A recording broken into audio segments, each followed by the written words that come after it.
Hello everybody and welcome to the Tarda Zone on this Saturday evening for the discussion watch along of the Aztecs. I'm just going to get my guests on straight away. I hope you are all doing well.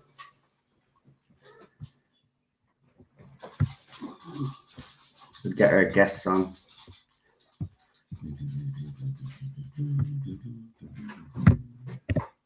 So let's start getting people on.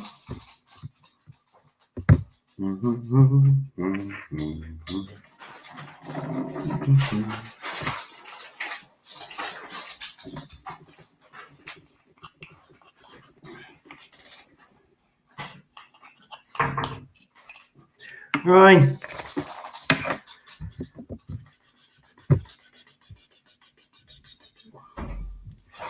Let's see. Let's start bringing on our guests. Woo.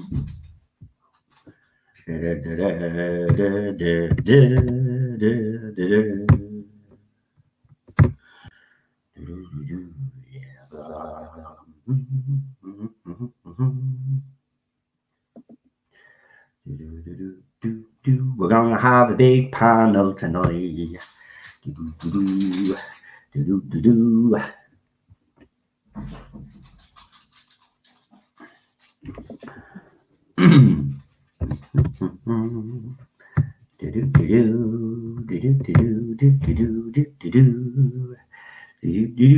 Ah, me coffee.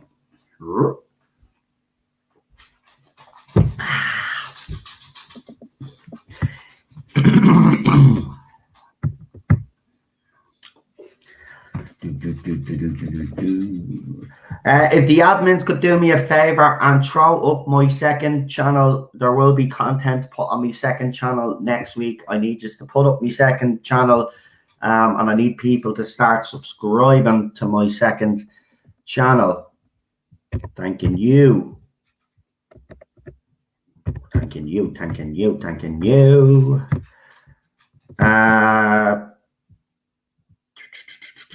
Lee, send a link to PD Rich for me, will you? If you don't mind. So we can get him on. Because I'm simply the best. Do. The left are all a bunch of twats. Do. Biden stole the fucking election. Do. He didn't even win the thing. Do.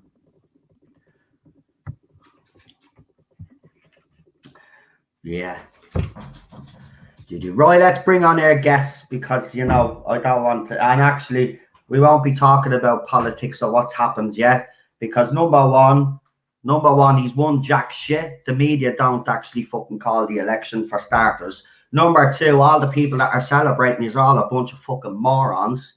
I'm just going to be out straight about it. You're morons, right? You're morons for the simple fact is you think this man, Joe Biden, is actually going to do good for you. You'll be all screaming like little bitches in a couple of months' time when he starts coming down on you all.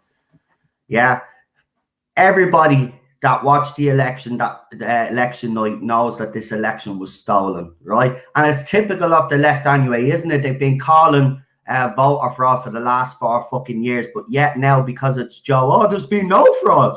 No fraud. He got in fair and square. Listen, when they stopped counting 5 key states in the middle of the election night, we knew there was a fucking fraud going on. We've seen footage all over the place. But listen, the media won't report on that. Twitter will censor the president, you know, and all of this rubbish. Yeah, we all know what happened. They stole the election. They didn't win it. So my advice is to the American people, it's time for you to rise up against these fucking fascists, right? And get out there and kick the shit out of them all. Because they stole this. They didn't win. Listen, the election, no. Listen, I don't care anymore, right? This is what happened, right? They stole it.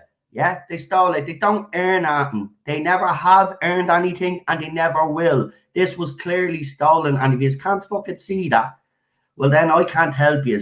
It was stolen. Right, let's bring on our guests because I'm not actually on the warpath. I am. I'm fucking pissed off because for the simple fact of the matter is they can't even win a fair. Listen, if he won fair and square, I wouldn't have a problem with it. I'd actually congratulate the man.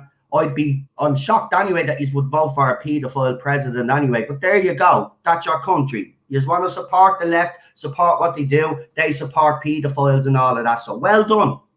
Well done. Well done. You ought to be ashamed of yourselves. Ashamed of yourselves, whoever voted for him. Ashamed. Right, let's bring everybody on. And let's get with the Doctor Who business because I could go on all day and not do this fucking watch along, to be honest with you, because it's an absolute disgrace. It is. It's an absolute disgrace what's happened. Democracy is dead in your country. That's the bottom line. It's dead.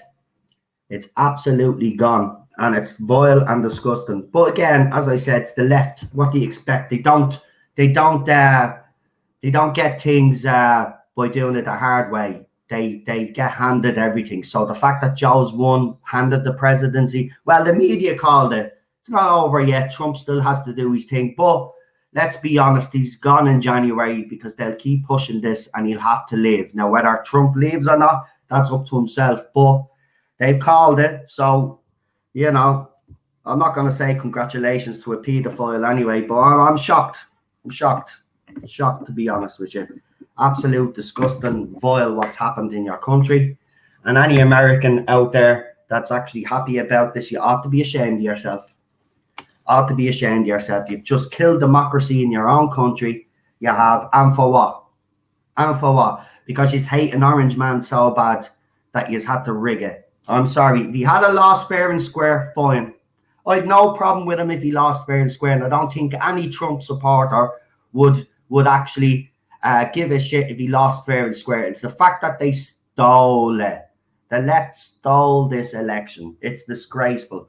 And then I have gobshites then, right, with sock accounts coming on to me, trying to fucking bait me with their posts. So do you want to give your opinion on the election? Well, you're getting it now, right? He stole it because you don't earn that on the left.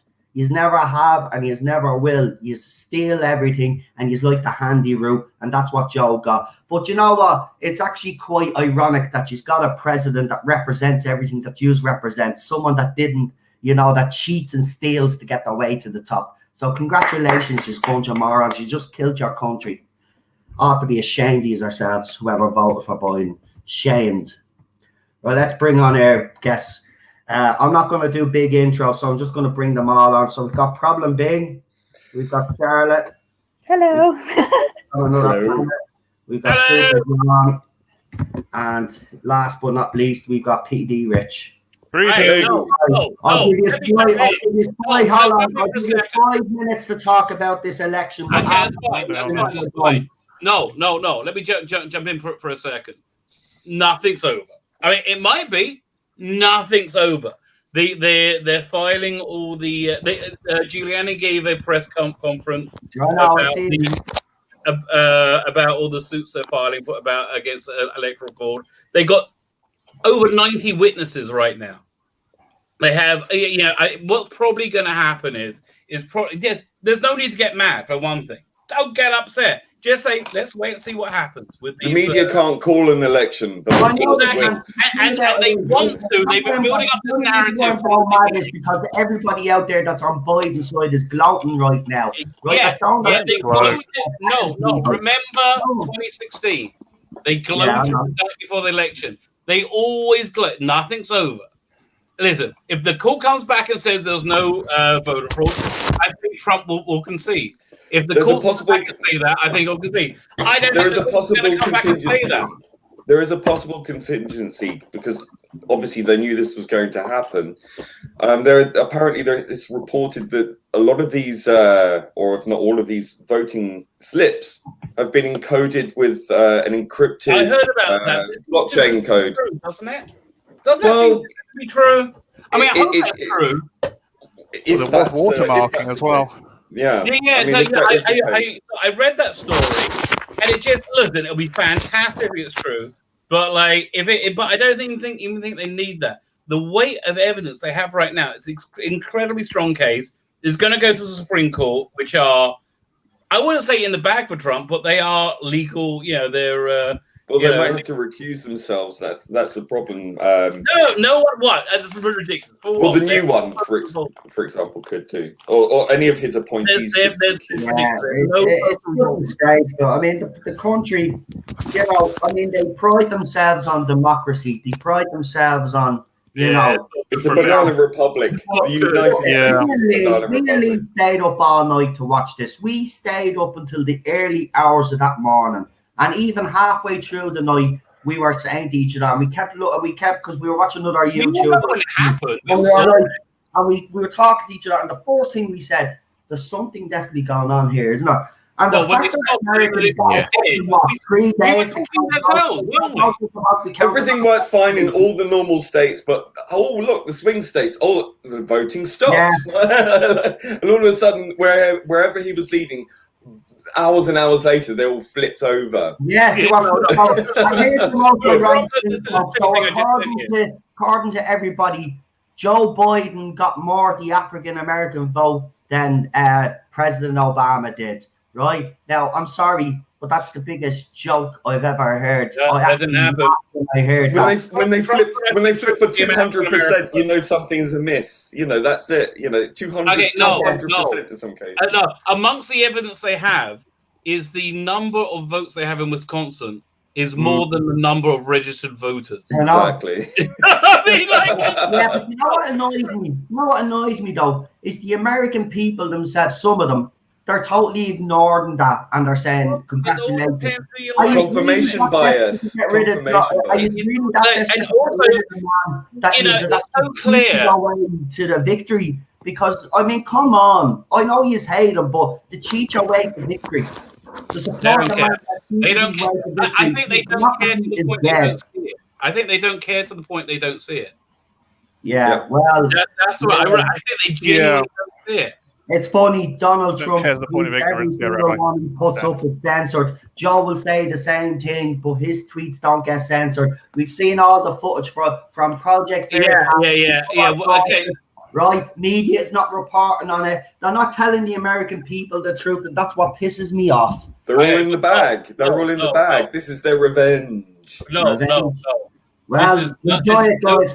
In 4 months, we're going to be at war with fucking China, God knows who. And then when he starts taking your rights away, then he's be all screaming foul. And you know what? I do not think there's a possibility that Biden's going to take the presidency without Trump conceding. And I don't think, because if he does, then I think there's going to be an armed, insurrection. I think states are going to secede. Yeah. This is a big deal. Yeah, I don't see it. This is what's going to happen. The media is calling it. There's people the media's calling it. Yeah. Listen, it's on one side. Doesn't mean anything. Okay, on one side we have the media, we have big tech, we have social media, we have all the money in the world, we have the political establishment, we have the intelligence establishment, we have everything. On the other side, we have Trump and the American people. Okay, and there's one more thing. There's one more thing which I think everyone on the panel will go, "You are crazy. You are crazy," right? But there is God, and I believe in God, and that's been my prediction model from the beginning. And it's crazy. It's crazy, but it's 90%, 94% accurate. Like I've been wrong like one time. Like, it's crazy, and I don't think it's over. Listen, if God exists, I think God is more likely on Trump's side. And I think they will be, we're going to be seeing a lot of very humiliated people. But it's crazy to believe that. I would be hands up and I'd say congratulations, Biden. But we know he didn't. Me too. 100%. 100%. But here, no, throw up the graphic up. I put up for you. Right, you put something up, did you? Yeah. And you know what's more even sickening? This guy is 70 odd years of age, and the way they've been treating him, the way the media treating him as well. Are you just? Yeah, you know, listen, I wonder if they do that. I wonder if they'll do that to Joe. Yeah, listen, undoubtedly, in a second. Isn't this clever? That's exactly what it was. It's exactly what we saw. The graph. We all seen it, but the media was on it. So I think it's so clever. Let them read what they saw. You know what I mean?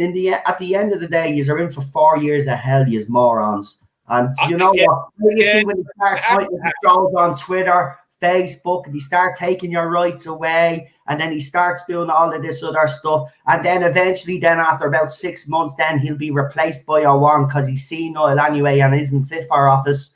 But that's who he's voted for. Well, that's who the media is saying he's voted for, but we know who he's voted for. He's all voted for the man that's in the office right now, but he's being cheated out of it. If I was Trump, you know, if it's proven that Joe won fair and square, yes, I think he should concede and be, you know, and show everybody that he isn't. But right now, I wouldn't. The media don't listen. I'm going to say the media have called it. The media don't run elections in America. Right. So and the media want to run elections. That's the thing. The media wants to run the country. The media, they all want their power back. That's what it is. I sent you another picture that I thought was quite funny. So I sent you a messenger. Is it a plane shot one? It's a similar one, but it's funnier, I think. Oh, hold on. You'll love this, Rabbi. Right. Well, if the stream wasn't already ghosted, it probably is now. Undoubtedly. I did in the election was ghosted yesterday. I actually don't give a crap. Let it be ghosted. Every stream was getting ghosted yesterday. Don't care. That's going to get worse and worse from now on. Fucking twats. That's again, I think by January, Trump's going to be in the inauguration. We'll have to wait and see. This is unprecedented. They have 600,000 ballots that came out of nowhere and are very valuable, right? Well, they've already in one county flipped 6,000 votes over to Trump. I know. Hell. Fuck off. Yeah, not only that. When Michigan was reporting, it was when Trump was ahead, they were 94% complete with the vote. And then when the lead fell from 50,000 to 30,000, they were reporting not 94% of the vote complete, 90%. So how did less happen? Because they put more votes in to be counted. I know. You're right. It's so blatantly obvious. I know it is, but you know what annoys me is that there's people out there willing to ignore all of that because they let them gloat. Let them gloat. It's all about democracy. That isn't democracy. That's not how democracy works. Let them gloat. The more they gloat, it'll be like 2016. Let them gloat. The more they gloat, the egg will be all over their face. There you go. That's it.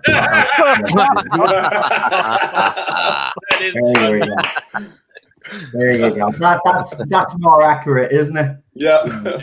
Yeah. The ultimate pissing contest. Yeah. Again, as I said, if it's one fair and square, I've no problem with that. But when it's cheated and you can see that the cheat is clear and the media won't report on it because they're so desperate to get rid of this man, that's when I have a problem with it. Look, I'm one for democracy, even though it's a flawed system, and we all have flawed systems around the world. We really do. But the thing about it is, at the end of the day, the people do always make the right choice in the end. And they did make the right choice. They voted for Trump. Simple as that. But here's the funny thing with the media. What are they going to talk about now for the next 4 years if Biden's dead? The media are the biggest losers of this election. Even Fox are gone. They're finished. When you have Tucker Carlson coming out and criticising his own network, you know that they're in serious trouble. Listen, he even said it himself that night that there's something dodgy going on. This is the thing, right? That I don't care. It's the fact that they're all ignoring that this has happened, right? And they're so hateful towards this man that they'll accept this the way it's gone down. And I'm sorry, that's not the way it is. I don't care if you hate the man. At least, if you back your man, make sure he wins it fair and square. But the fact that he's actually stealing, and he has stolen, it's quite simply there for everybody to see. You don't need to be Sherlock Holmes. I watched it with Lee. We seen it. We even were saying this is unprecedented. I says they've never stopped counting states that he was clearly winning, and then all of a sudden, then they all flip blue. Go and kiss me arse. He did not get more of the African American vote than Obama did. That is an absolute joke. And if people can't see it, well, then, do you know what? The left are, well, they are stupid. So why are we surprised? I was going to say, why are you surprised?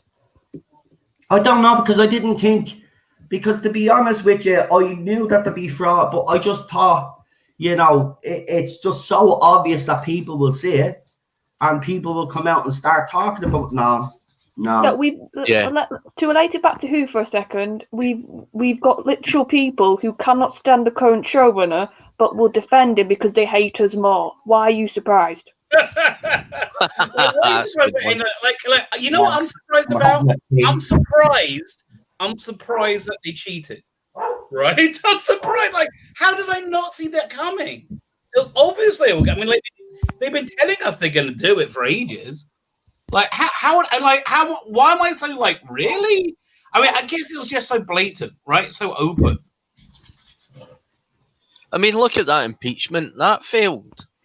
And you can everything failed. They've got to get rid of him. Yeah. They just got to get rid of him. And isn't it funny how they're like, oh, just concede and get over it? And it's like, you guys lost your shit for 4 years. They've been building up this narrative for a while that said, well, what if he doesn't leave? And they're building up this, like, they're again, delegitimizing it, whatever he said. He's got a good bloody point. He's got, like, where did these ballots come from?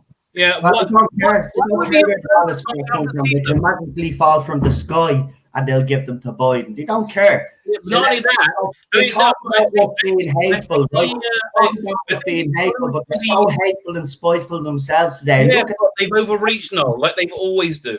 Because they're so hateful and spiteful, they excluded the observers. You've got to have official observers, especially with ballots. They excluded them. There's at least 400,000 votes that they were excluded from being able to observe the official. The one thing that annoys me, though, that's it. Game over. That's what annoys me. I don't know how Trump's team didn't see this coming, because they did, and they for 4 years to legitimize his presidency, right? For 4 years they keep calling foul and saying it was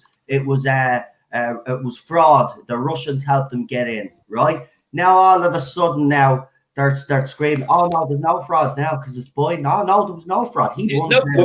This was my point. This was my point. What's more likely, right, using Occam's razor, what's more likely? Russia interfering in America's elections or Americans interfering in America's elections? Americans interfered. It was Americans. They blame everybody else, but the media and the big techs ought to be ashamed of themselves. But look, let them all celebrate and glow for now. We'll see what happens. Exactly. We'll see what happens. Well, I have to be honest with you. When I seen the press call for Biden, I was like, since when are they calling elections in America? You know, that's not their job. That's not their job. Did you see the response? What, from Trump? Yeah. Yeah, I've seen it. He's playing golf. He's playing golf. Yeah, because he's letting his team start. Listen, his team now have to prove it now beyond the shadow of a doubt, and they could prove that there's at least a fraud has taken place. Well, then it does put the Democrats in a very. Well, they changed the law before the elections went ahead, like a few days beforehand, which is considered to be unconstitutional. So that has to be investigated. So much. Look, as Donald Trump has said all along, I don't care if they count legitimate votes. Yes, count the legitimate ones. But when you clearly seen that night that 5 states that he was leading and they were key swing states, and then they closed down the vote with 70% in some of them, and then they stop it all of a sudden, say, hiding it with cardboard on the windows so people can look in, or whatever it was. Like, it's so fucking obvious, and that's why I'm going mad, because the people out there that support Biden can't actually see that it was it was stolen. They don't care. He'll never be. We've seen it on Twitter. We've seen it on Twitter. No, we've seen it on Twitter. But he certainly won't be the rest of America. We've seen it on Twitter. We've seen it on Twitter. The extreme fringes of the left will use absolutely any means necessary to win any sort of argument or win anything in their lives, because they can't do anything for themselves. They can't do it legitimately. They will sink to any level to steal, cajole. I mean, look how they treat us on online, right? They will sink to any depths and then claim moral victory because they're so sanctimonious. But it's like they seem to be able to detach themselves from. They do every freaking time. They claim victory way too early. They claim victory at the first innovation. And what happens? I mean, again, how many times does that have to happen? They claim victory every time, and then they have egg all over the face, and then they have a tantrum. That I think is the most likely case scenario. I think the funniest thing about it is 47 years has been absolutely nothing in 47 years, and they think because he's president, all of a sudden he's going to start doing stuff. This is how clear I don't think he's going to be president. Right, listen, let's we've talked enough about it now. I don't want to. The 26 minutes is enough as far as I'm concerned. Let's get on to tonight's episode. So has anybody got anything to say about tonight's episode before we start the story, I should say? Before we start. In the back of my head, I might be doing that with we're talking to an artist about it, doing an imagined third Peter Cushing movie as a comic book based on the Aztecs, because that way I figure you can avoid anything with copyright. You could you have the police box, which is totally different on the inside with each movie, and so it doesn't look at me. You could call him Doctor Who, which is what they called him in it, and I think this could really work. Maybe cast Twiggy as the companion. Yeah, I think that's one of the reasons I'm looking forward to watching this again. I haven't seen it for a while, but I think this is good fodder. I think this is good fodder for that. Right, did you send me the Aztecs? I did. Here, who needs it? I'll send it to everybody who needs it. No, Yeah. I've got it. Send it to me on But Twitter. Charlotte, you need it, right? Send Yes, it. please, and Rich. No, you've got BritBox. What? got It goes through on the fucking screen. Remember, I have to watch it on my phone, Lee. Yeah. No, it's coming. Can you log in on your phone? Remember when we were watching Blake 7, you say, could you sync up with me when we watch Blake 7 because you can hear it? So I can't watch it on Yeah, but you can access. You can log into BritBox on your phone. That's what I'm saying. Yeah, but he sent it to me, so it's grand. No worries. It's grand. But I know what you're saying. I'm Yeah. sending it to you now. I watched BritBox actually the last couple of nights.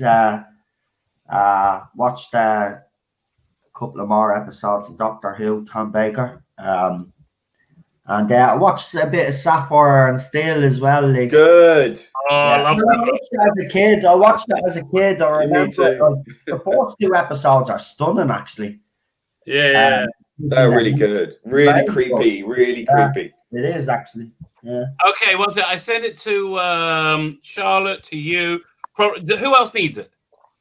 I've got it. You got it? So PD, Yeah. Rabbi. Sorry? PD. Yeah, I got it, Rich. Rabbi. Thanks. Oh, he's got it. Okay. Got it. Yeah. Got it. All fine. Got it. Thanks ever so much, Rabbi. I Right. appreciate it. No problem. Let's see now. God, So God, somebody said in the chat earlier, you know what will make everything better? A nice cup of cocoa. oh, I've got me. Oh yeah. God bless Well, no, you. because Got me that's tea. the episode, Just right? finished my bottle of The Pepsi. making cocoa. Oh, Darren's here. How you doing, Darren? Right, I'm going to do a few shout outs before we start, because I never do on the watch along. So let's see who's in the chat, and we'll give you all a bit of a shout out there. Right, so we'll go up to the very top of the chat where it starts off for me, and I'll give you and welcome everybody. Don't forget to like, share, subscribe the video. And by the way, thank you for everybody that has shared me Doctor Who news. I was going to say, Rabbi, have you heard any of those rumors? A couple of shout outs from Neurotics and an article from Bounding into Comics on the news as well. Of course, the usual shills on the left, you know who we're talking about, giving out, calling me news fake. I think yous are dumb. I put a disclaimer on it and I don't say it's fact, so maybe you should. Yeah, as long as you disclaim it, fine. So we got Ninja Knight, Disaster Area. We got Chris P. Well, we got PD Rich. They're all here. Charlotte, Daniel, Rabbi. Hello. Kip Ellis, Real Super John. Well, these are all on the panel, but Kip. David is here as well. David Rayner, welcome. Rob Fellows is here. Darren M is here. Welcome. Who else have we got? We got Problem Being. He's on the fucking panel. Why am I even shouting him out? Disaster Area. Dave travels through time. No. I wish we could fucking travel through time, mate. I want to go back to the 80s, mate. Where there was no drama. Yeah, there was threat of nuclear war, where everybody was living their lives and happy. Bobby D. We've got Bad Wolf 66. We've got A1 Pony First Class. Great name. Who else have we got? We got Stuart, Bobby D, Gary in the chat as well. Lee Anthony Davis, Dr. Dave, and we got the Thing King. Okay, so that's everybody. If I've missed anybody, let me know. And don't forget to subscribe to the other channel, because there will be content put up on that next week. It'll be slightly different to what I do on this channel, because the other channel is not monetized. I'm going to be far more extreme on that channel. So, wow, if this is scary. No. Alpha Omega, yeah. Well, there's a fight to be had within the Doctor Who fandom. We have to. We've got a campaign going to make sure Tim Davey sits up and takes notice. So I'll be leading that campaign from the second channel. Because just in case, these Muppets try to take this channel down, I don't mind if they take the other channel down, but they won't. We're going to keep the main. Yeah, so Rabbi, I don't know if you've heard, but Noel got some more source information. So it's rumour for all the lovely Twitter people, and it's a laundry list of stuff that apparently Chibnall wants to do. Oh yeah. Series. I saw that video. I made a whole list of stuff so I can make a video on it tomorrow. But I think for me, one of the worst is the rumor that Chibnall is considering to be taking charge of relaunching Blake 7. Oh God, it'll be no. Oh, yeah. No way. Now listen, I've been in contact with my sources, and I have actually asked them if any more new details comes up about that whole Blake 7 thing, because I've told them I'm watching Blake 7 myself and I've become a fan. Apparently he's been asked to reimagine Blake 7, but we've no more info than that, so I have to wait until I get some more info. And going on the Doctor Who news that I did put out there, just to make it clear, right, again, I don't know many times I have to, but clearly I do. But just to make it clear, that all the information that I put out there, I say it's rumor and speculation. And for those YouTubers out there that feel it necessary to talk shit about me on Twitter and say that I've gotten stuff wrong, well, I never claim to get everything right, for starters. And if you're that blind and can't see that I've actually gotten stuff right in the past, that's fine. You stick with your narrative and say that I'm going around spreading fake news. The people that support me and the people that are reporting on my news know that I'm legit when it comes to source information. So if you want to deny that, that's fine. Now, to the recent news that we got, all I'll say is that, as Lee has said, even if one bit of that information is true, just one bit, Doctor Who. It doesn't matter what part of it is. As a clusterfuck, it's disaster all round. Oh, by the way, for all you little J-bots out there that are saying that the Doctor was already bisexual, you are wrong, by the way. And you keep of the Doctor kissing Jack and all these times that he kissed the man to prove that somehow. Well, look at all the incidents, take them by case basis. When Jack and the Doctor actually kissed at the end of Christopher Eccleston's season, it was because Jack thought he'd never see the Doctor again. He knew he was going to his death. There was nothing romantic about it. So you are seeing something that in his own little fairy heads that actually doesn't exist. The Doctor is asexual, right? And it's the same thing. Fucking swinging this way or swinging that way. Yeah. Okay, he's asexual, right? Now, if they do this thing and she kisses another woman I'm telling you now, it's the end of the show. It's not because we're all homophobic or acting like that. It just doesn't fit with the narrative of the Doctor. No. You cannot kill that which is dead. Like, Exactly. You can't kill something you've already murdered, right? But it's still animated, so therefore it is undead. It's undead, yeah. Completely undead. It's an animated corpse. Yeah. The ship, Yaz, and the Doctor. You can still drive that stake through its heart. I want them to do all of this because this is going to be fan-freaking-tastic for my channel, right? I want them to do every bit of this. Which is going to be wonderful. Well, listen, deep down, I think it'll be good viewing because, but in saying that though, I care more about the show than views and hits on my channel, to be quite honest with you. I'd rather the show. They've already killed it. They've already. Tell you what. If you want a little bit of toxic masculinity to help, balance things out. Let me do. I can't remember if I showed you these last time. I got the first two of my drawings back. That you did. Oh man. Oh, I just got the wrong. There you go. You did. Yeah. Wow. Now that is something. We live in worrying times. Love everything you know. We certainly do, Matthew. We fucking certainly do live in worrying. You see, like I don't care what's going on in the world now. Now I'm just more relaxed. You see? No, it's going to take more than seeing Nicola Bryant half naked to get me. Really, for me, it's fine. The next say that for Rabbi, it's a different matter. Rabbi, you scoundrel to someone. Okay, just as a tease, the next two are going to be Space 1999 and Judge Anderson. Ooh, right. Well, I say with that we start this watch along because we got a long night ahead, mate. So let's do this. Who wants to do the countdown? Who's doing the countdown? Lee, you can do the countdown. Okay. We'll go on one. Is everybody in the chat ready? Yes, ready. No, that's the panel. That's the panel. Everybody in the chat ready. Tell us in the chat as well. Does anybody in the chat need a link to the episode? I think if you need a link to the episode, this is your chat. 5-minute warning. 5-minute warning. Rabbi will send it to you if you want the episode. And we can start it, and I can send it to them. As just look, hit me up on Facebook or Twitter or email me. Yeah, 1 second. Let me go. It looks like everybody is ready. 6,000 votes out of nowhere. They'll say no more. Just say no more now. Listen, the next couple of weeks are going to be very interesting.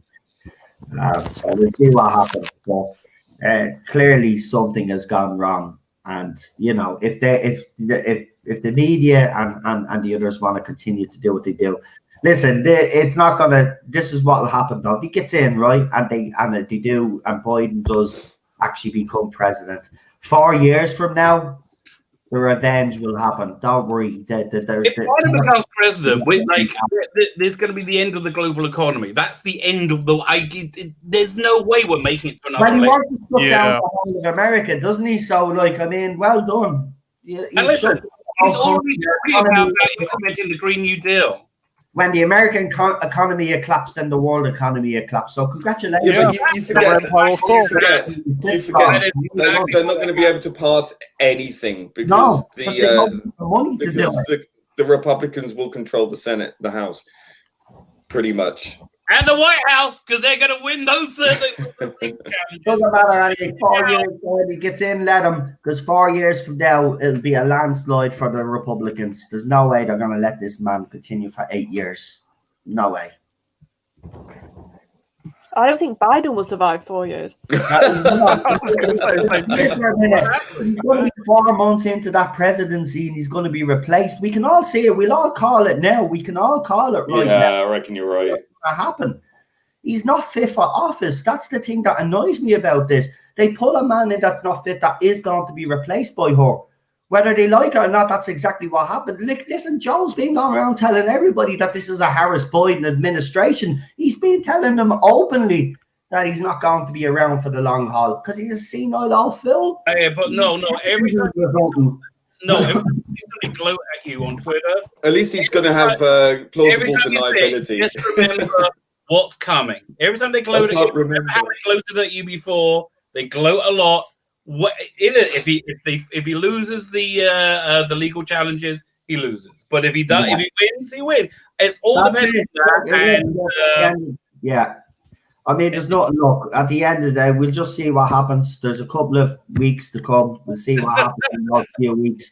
It'll be interesting to see what happens. But I tell you right now, America is on the edge, and I just see it implode. I think it's going to implode. I think we're going to see riots. We're going to see things that we've never seen in America in a long, long time.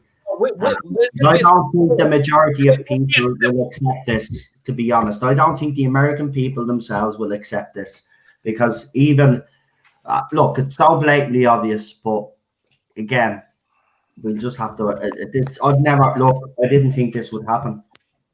And God damn this pandemic, because only for this, it would have been a landslide. I think everybody called it before the pandemic came, this was a landslide. There was no way they were going to be able to fix this, but because of the pandemic, it gave them the opportunity to do so, and they knew exactly what they were doing. Look, they've been planning this for 4 years. They knew they couldn't get him on the whole Russian hoax thing and impeach him, so they tried this. And that's the funny thing, that after all of that witch hunt and manhunt for 4 years, and then he was proven that there was no collusion, now they're screaming there's no photo of fraud. No. Can I direct you to Darren M's comment, which I think is something you want to see? What's that? He said, Red 5, stay on target. He said, we gone off, and I think he's right. I think he's absolutely right. Right, let's do this then. Right, Lee, go for it. I think everybody. Right. Ready? 5, 4, 3, 2, 1. Whoever's doing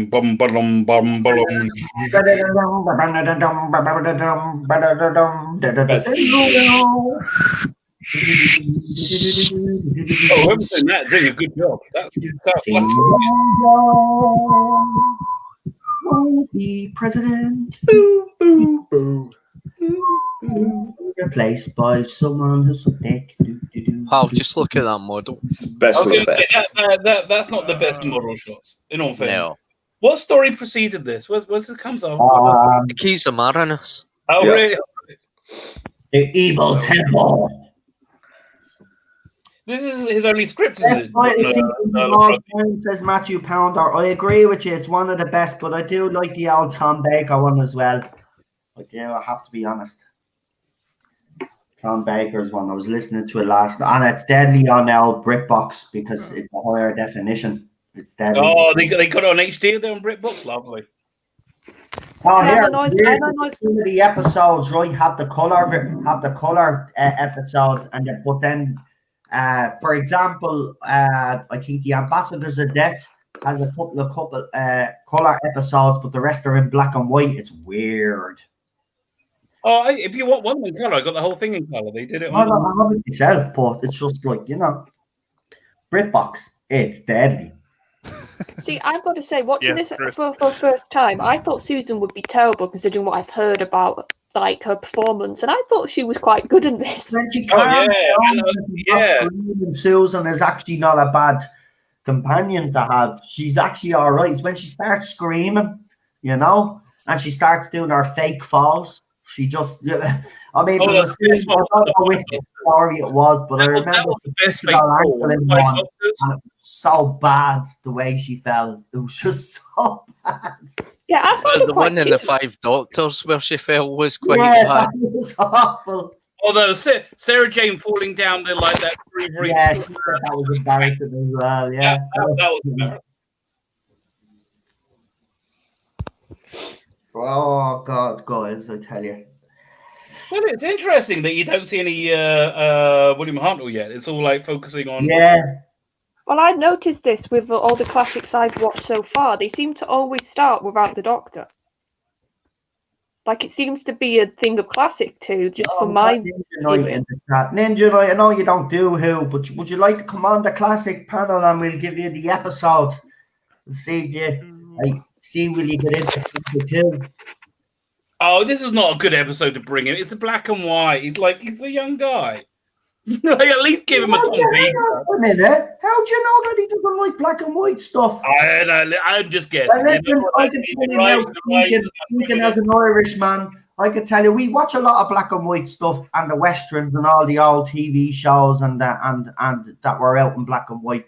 So I think he'd actually wouldn't mind. Okay. Here, I've sent him the link. I don't mind sending him the link. Oh, he's taking the day off. Okay. No problem. I don't blame you. I think everybody needs a day off. Yeah, just from this year in general, that'd be nice. This is actually quite an impressive set. Although you can kind of see it's definitely a backdrop, right? Yeah. I guess it's the trouble with Vidfire. It makes everything too clear. In fairness, though, the fact that it's in black and white, though, kind of, if this was in color, it'd be so obvious. But the fact that it's in black and white is a good thing. You know, I say my favorite Hartnell story, historical, is the Crusade. I'd love that one to be. The Crusades is quite good. Didn't they say that's the one that they can't really animate because there's too much going on in it?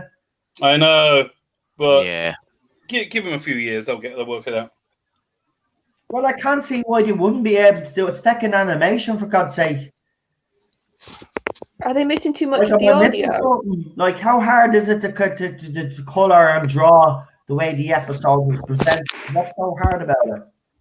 I know, but I'd like ever since that Fury reconstruction animation, I'm a bit more wary of them. That one really, yeah. I finally got through that story, Rabbi.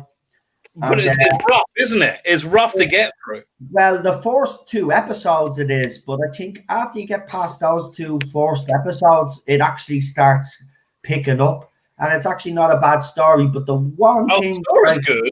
But the one, it's too jarring. The animation's just all over the place. Right. Well, look at him there, Bill. Hey, Bill. Oh, he's a great villain, this guy. Hey, Hartnell's great in this, isn't he? He's like on top of his game.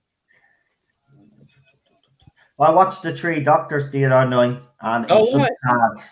Just sad because you could see that his health problems were really, really bad. Have you ever seen An Adventure in Time and Space, the docudrama they did by Mark Gatiss? Yeah. That was really good. That's actually on BritBox as well. Oh, yeah, that's good. Yeah. And it's got the Peter Cushing movies on BritBox. Oh, really? Yeah, man, BritBox. Listen, was because he was only watching the Blake 7 or something on it, didn't realise that there was so much stuff on it. There's actually some crackers on it. I don't know if anybody remembers the show Cracker, that crime show. That was fucking brilliant, man. See No Evil, the one about Moira Hindley and your man that killed those kids, that's on it as well. They've got Panic on it, the ITV show that they produced, Victoria. They've got some great shows on it. Oh, The Crown's coming back this week, isn't it? Yeah, The Crown is back as well. Yeah. Princess Diana. Yeah, I'll tell you.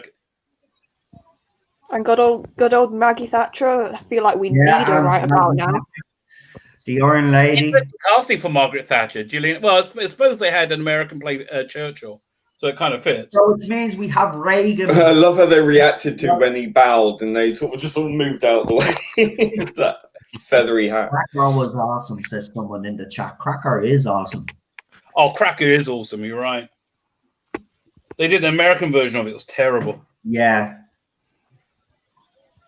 Yeah, it's because the character's Robbie Coltrane. If it's not him, it doesn't. Yeah, Robbie is bleed brilliant. Do you remember him in what Bond movie was he in actually? Because he was in the first one. It was in the first GoldenEye, and Russian, didn't he? Yeah. Oh yeah, War's Not Enough. Oh, There Was Not Enough in Tomorrow, and GoldenEye. GoldenEye is great, a great Bond. Oh yeah, GoldenEye is the best Pierce Brosnan movie the best Bond movie that they made with Pierce Brosnan. The rest then got all a bit too hammy, if you ask me. Well, you know what? When I just watched The World Is Not Enough, and it's amazing how much of a superhero he is in it. We've got Dr. Dave asking, what does the chat think of the Cushing Doctor? Oh, well, we did him a few weeks ago. I like him. We like the Cushing Doctor. I watched them, and I watched the movies before, but it was a long time. I'm watching them again. I have to say, good Doctor, but he wasn't Doctor Who. It wasn't. I mean, he was Doctor Who, but he wasn't the Doctor. You know? yeah. Right. Somewhat different character, but I did enjoy him, especially in the second movie. But he's not the Doctor in my eyes. That's just the bottom line. Well, he calls himself Doctor Who. Yeah, no, but I mean, it doesn't matter whether he played Doctor Who or the Doctor. He's not the Doctor. It was just a spin. As far as I'm concerned, it was just a little spin off to the story. So I don't class him as a Doctor, and I never add him to a Doctor's list.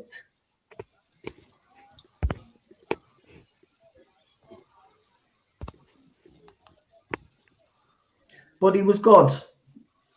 He played it well. But there's the Fourth Doctor there.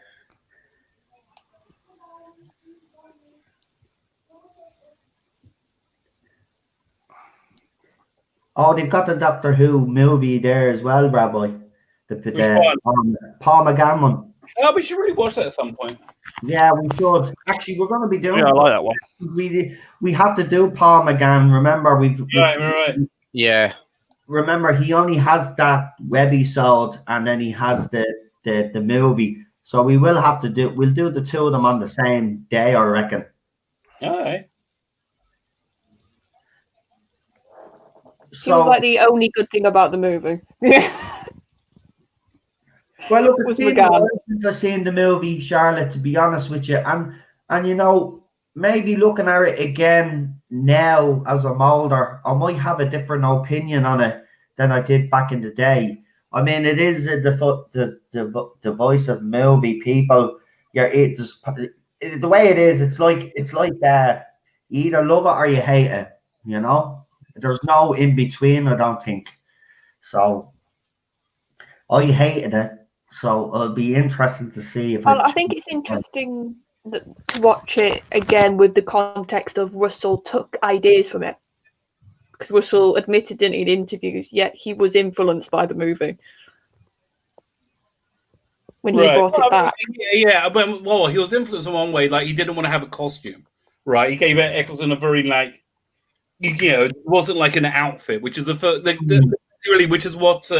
John Nathan Turner was really big on. They gave him like a uniform. Did you notice that? Sounded like a text alert, didn't it? It did, didn't it?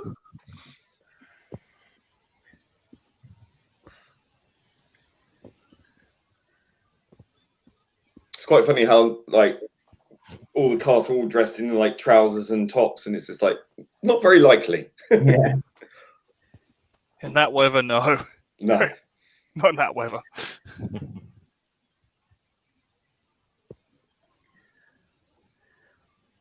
Alpha Omega says, I always dress for the occasion.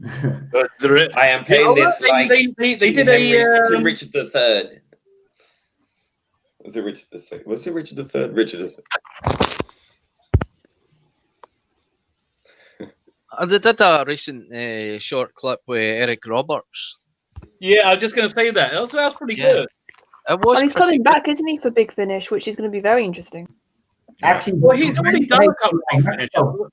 He complained to HBO Max because they were throwing up something and he didn't like what they were throwing up, and he says, will you stop with yours, or something about, I don't know what it was. I think they were promoting him, but he didn't like the way they were promoting him or something. But he's already had a go at HBO Max. I actually got him a message to see if he wanted to come on. Obviously, you know, a long shot. But I did actually ask if he'd like to come on and talk about his role as the Master. You know what? You don't ask, you don't get. That's it. You know, like, yeah, all these like it's always like the people on the other side of the aisle to us. They always hate trying. They always hate anybody trying to do something and not succeeding instantly. Oh yeah. Right. There's like, well, like sometimes I have people come and gloat at me. I have under 2,000 subscribers. I'm like, I'm ecstatic with my subscribers. Yeah. Yeah, it was funny because Michael Sheen onto the channel, David Tennant, Robert, and other people. And every time I By do, the way, no, I have to these thank you for people- turning me onto stage. It's freaking brilliant. Yeah, it is, isn't it? It really is so funny.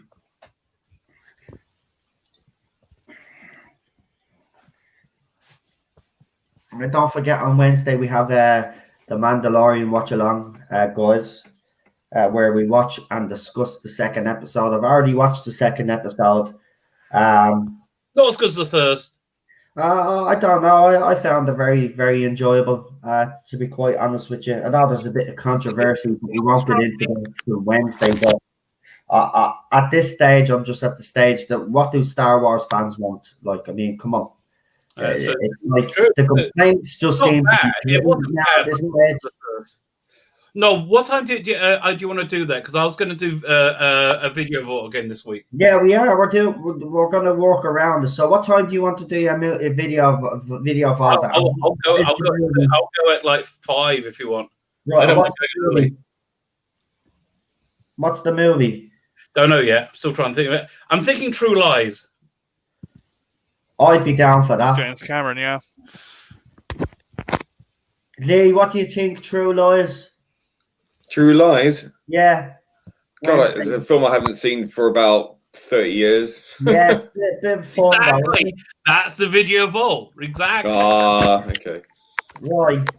So we'll do that on your channel first, and then if you want to join, because you've obviously done the Mandalorian already, Rabbi. So if you want to come on the panel, then Sure. Wednesday with me, Ninja Knight, Lee, and we'll get a couple of more people, make a big panel of it. We do a watch along of the next episode.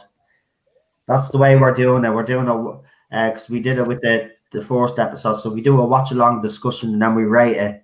And I think it's better that way, actually. Yeah. Because we can make it going on, you know. So I think we can explain it then to the people that are watching. Okay, listen. How about a choice between True Lies or Lock, Stock, and Two Smoking Barrels? Oh, see, you picked another good one. Oh, they're completely different movies, though, Rabbi. Yeah. Because I love Guy Ritchie. He's a clever writer. What about Layer Cake? That's a good movie as well. That's the movie I reckon that gave Daniel Craig the chance to play Bond. Because and what about The Man from U.N.C.L.E.? I don't think I've ever seen that. Was it good? Oh, I really liked it. A lot of people don't like it. I think Henry Cavill is brilliant in it. I think it's a really Henry good Cavill. film. I will watch anything. I really like Henry Cavill. I was even kind of tempted to watch that. You watch that and you can see James Bond, the future James Bond, easy. Why can't they hire him? Because he's too conventional and he's too good looking. He's a good looking lad. And he's too perfect for the part of James Bond. Yeah. Yes. Too James Bond to be James Bond, yeah. Yeah, exactly. Arnold's giving out. I like the theme here of like the idea of like obviously we have the famous line, you can't rewrite history, not one line of it. And sort of with Barbara, you can tell she's honestly thinking she's in the right what she wants to do. Like it's not done out of malice. She's honestly thinking if I steer it this way a little bit, it will be better. But obviously, it's the human condition, you know, the frailty of humanity and the individual's position within it, and the moral conundrum between wanting to do what's right, but history marching against you, you know, and then kind of you want to undo things to make life more bearable, but you can't because everything is set in motion against you. That's really interesting. Alpha Omega is asking to Blazing Saddles. We did Blazing Saddles already. This is what I'm saying. You need to the sheriff is near. Rabbi's video vault because we've done some movies like that. we've done Blazing Saddles. You know, it's kind of gone into the mainstream movies because when we first started this, we were doing all the weird movies, like, you know, and stuff like that. But Rabbi's gone a bit mainstream now with his choices. Well, listen. When we hit September, we got a bunch of Christmas movies coming up. We got oh god, Star Wars Holiday Special. We're going to Scrooge. We're going to have Elf. We're going to have Bad Santa, which I think is one of the best movies ever made. I love Bad Santa, but the second one is shit. Oh, second one's awful. Yeah. Second one's awful. The first one. Comedy sequels are always bad. But my favorite Santa Claus movie is Santa Claus the movie with Dudley. Oh, that's one of the. Yeah, John Lithgow, whatever you call it, can never say his second name properly. But him, that's my favorite one. So listen, I'm looking at my folder of Christmas Christmas thing. I've got Scrooge, Elf, Bad Santa, South Park, Red Sleigh Down, Click and Collect, Without a Clue, which is a Sherlock Holmes movie with Michael Caine playing Sherlock Holmes, sort of. Family Guy. Believe me, I know. Well, what? The line, you can't rewrite history, not one line. I understand. Believe me, I know. How many times has that been broken in the seasons? Between Barbara and the Doctor, right? Isn't it interesting? Yeah. Yeah, and I think it's also interesting considering that Barbara and Ian, and this is even though I've not watched a lot of Hartnell, I know how they became companions. And I think that's a very interesting way that the first companions in the show weren't even willing. They were sort of just brought along because of accident. Like, it wasn't a big, I want to travel with you, like it usually is with a companion. It's like, no, but a mistake happened and now I've got 2 extra people aboard.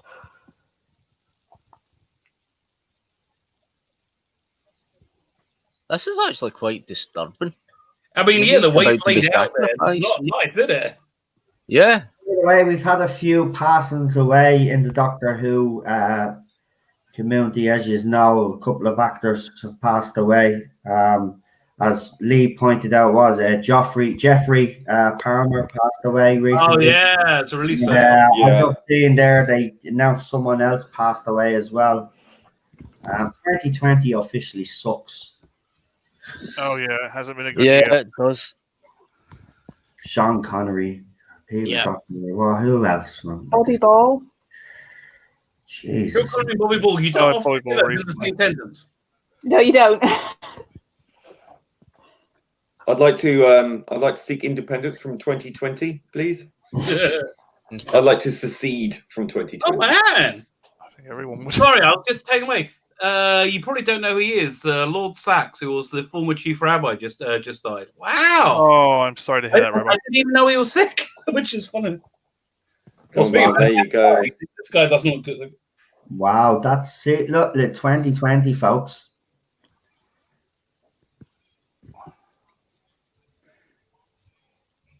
I just don't know anymore. Yeah, I know. Okay, you know what this this story needs? A good peyote scene. There's nothing to do, right? They're all standing there and break out on the Macarena. More pan pipes. Hey, Macarena. That's the correct way to say it.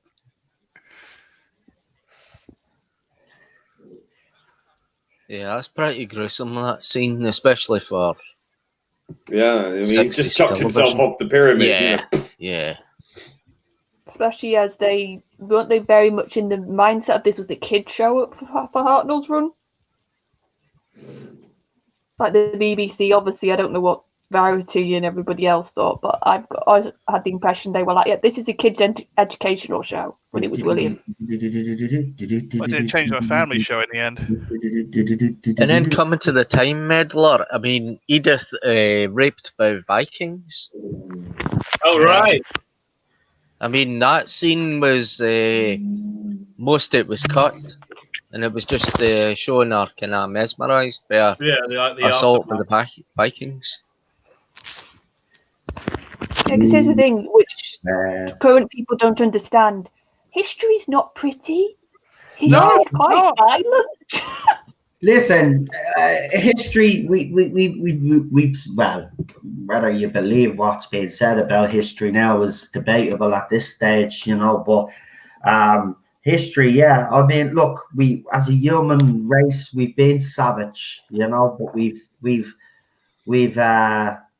evolved as all races and species do. You know, I do believe there's aliens out there, so that's why I'm saying it. We all we're evolving. So, and we're still evolving, but looking at the left, you would have to say that they're going backwards. You know, so society one step forward, two back. Yeah. By this time next year, will be 1500 laws, 1500 rules, and you know we'll be praising paedophiles, and we'll be welcoming them back into society. This is what these people have voted for. So well done, well done, well done, well done. Yeah. Yeah, I think there's going to be a counter reaction though in the generation afterwards. They always say the generation sort of rebels, and I think the next generation is going to be you're right. Incredibly almost. It's not over yet. It's not over yet.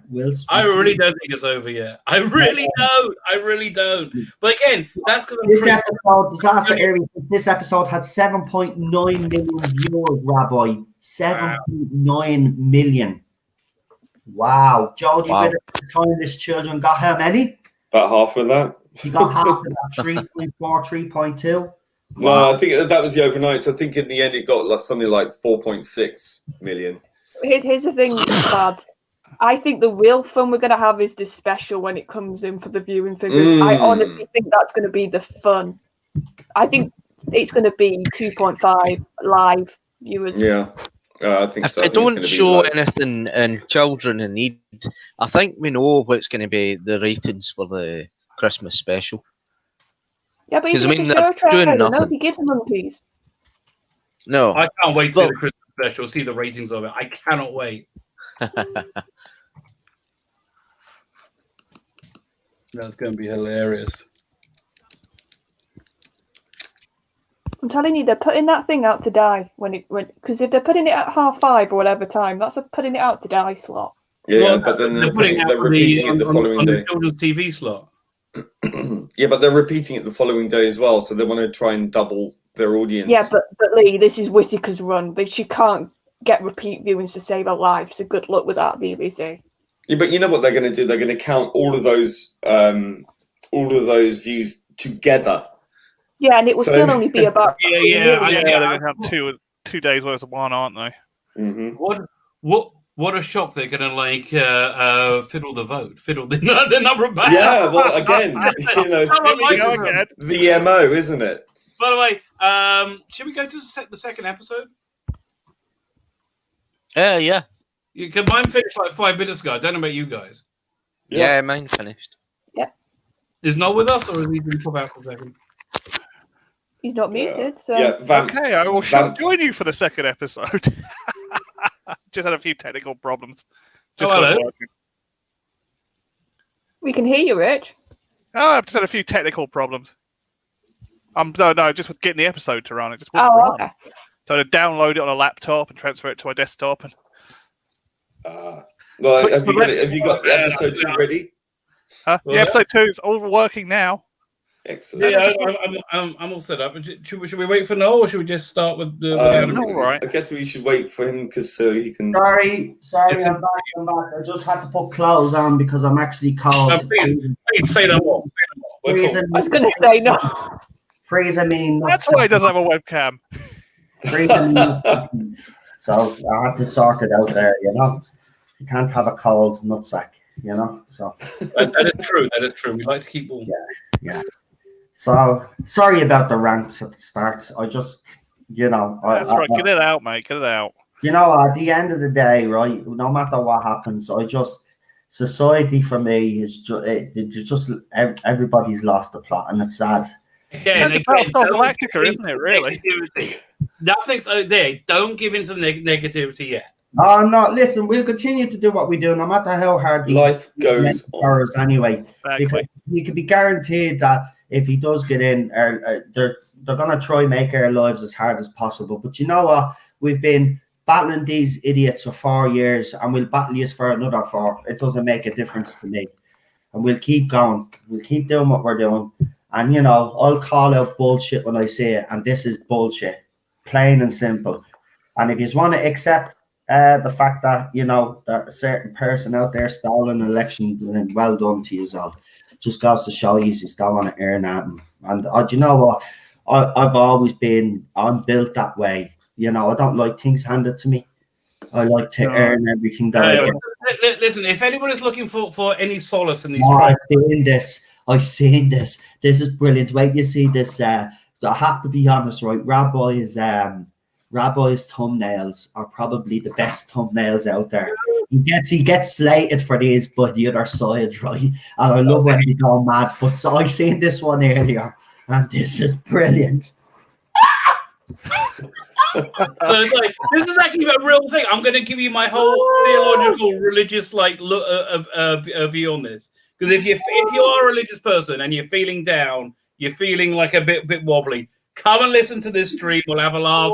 We'll also try and put things into perspective, and hopefully have the Simpsons. The Simpsons are South Park God.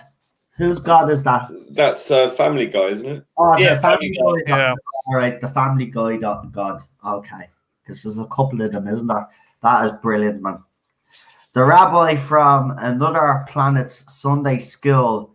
When things look bleak, as it does now for many people of faith, what is it that God wants out of us? Well, I can tell you what God wants. What do you think God wants? Absolute destruction. See, I don't think so. I listen. Faith, and again, if you're not religious, it sounds great. But faith is believing something when it's impossible, right? No faith. No faith. I understand that. But that's what faith is. Humanity. And this is a listen. We've been told it's been game over. How many times have we been told game over? I know. Loads of times. Exactly. I don't believe it might be, but it's. But I think something's going to happen. I think this cool stuff is gonna really. Just think what all the voting's going to be like. You know, if the court cases do come out the way, I think they're very obviously going to come out. Well, you know, all that gloating, all that smugness is all good. Imagine it. What it's going to be in December and January when they lose all those 600,000 ballots that they stuffed in. Clearly, obviously, they stuffed in the bags. Yeah, I mean, there's so much video evidence and reported evidence by eyewitnesses. You know what the problem is, Lee, though? The big problem is though that because the mainstream media have been basically paid up and are on the Democratic side, the Democrat side. Even Fox News. Being featured on the news. It's going to kill every legacy media. I was going to say they're going to have no ratings now. Anybody else right now? Crowder's the most important news source I go to now. Yeah, Crowder's great. So listen, I'm doing this stream at 3:00 in the afternoon UK time. I think Blue Bonnet's going to join me. If anybody is religious, if anybody of any religion, and they're feeling, what about the agnostics in the world? Yeah, are we not invited? Religious like me, that used to be religious. Like I used to be very religious. I'm more than happy to have you on. I genuinely am. It's just like I'm going to be talking like in a religious way, and it's like but I'm an agnostic. We can talk about religious points of view and still talk in a theological and philosophical way. And you know, there is a bridge. I don't see. I think it's important for people to listen to all points of view. That's why I think it's so vital. It's why I don't understand people who disrespect people's religious views and people who don't understand it or don't choose to want to understand it. I think it's important that we can take ideas from religious point of views and then transpose them into other philosophical points of views, which can meet in the middle. I think there is a middle. Right. I'm just saying, I'm going to be talking about what I think God wants, which is like, it's just. I've been on the outside of this, and I go, well, that's crazy. So I was saying, if you are in that worldview, you'll probably enjoy it. If you're not, you'll be like, Give me 2 minutes. Just talk away there for 2 minutes, yeah? Okay. No. See, I have no problem talking until it's like you tell me to talk. I'm like, I was going to say, Rabbi. okay, Matthew Pounds is a Satanist. Well, I guess Satanists and Christians. He's kidding. They believe in the same things.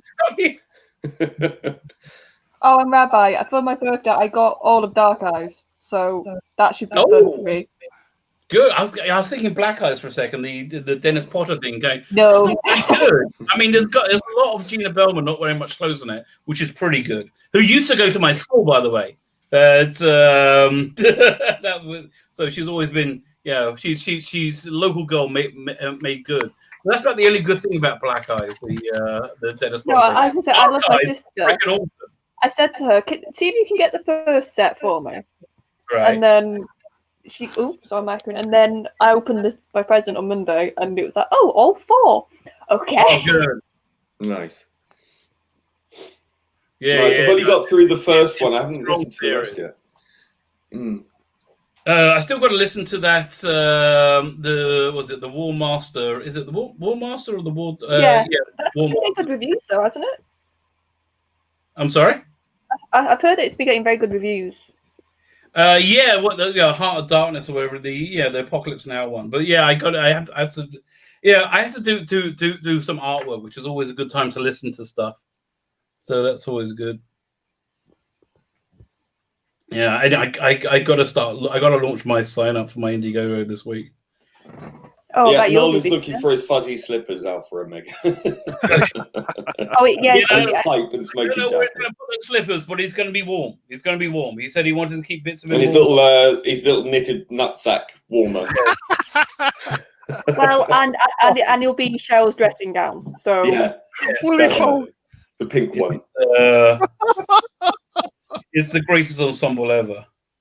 Oh yeah, I mean it's very haute couture. You can walk down Shoreditch High Street looking normal. I haven't been to Shoreditch High Street in a very long time. I'll tell you what, there's a really great series on BritBox, which I absolutely loved. Nathan Barley. Oh, Nathan Barley, yeah. Yeah, I mean, it was, from nearly 20 years ago, I think they made this, and it's still more relevant today than it was even then. It's brilliant. It's so spot on. Well, Jackson. Nick Morris is brilliant. Yeah. That so many things from like 5-10 years ago, you go, oh my God, were they predicting what was going to happen? Like without knowing Nathan Barley is that, Chris Morris on his top game. It's absolutely brilliant. I highly recommend it. What is on his top game? What are we talking about? Chris Morris's show, Nathan Barley. Never heard of it. Watch it. Oh, have a watch of it if you can, bye. Watch it. It's so spot on with today, and it was made 20 years ago, something like that. Probably on second episode. Yes. Oh, okay, ready to go. You all warm now, Noel? All nice and who's doing the countdown? Yeah, I'm warm now. Yeah. Great. I'm out of breath. Who's doing the countdown? You are. Oh, okay. 5, 4, 3, 2, 1. We're off. It's working this time.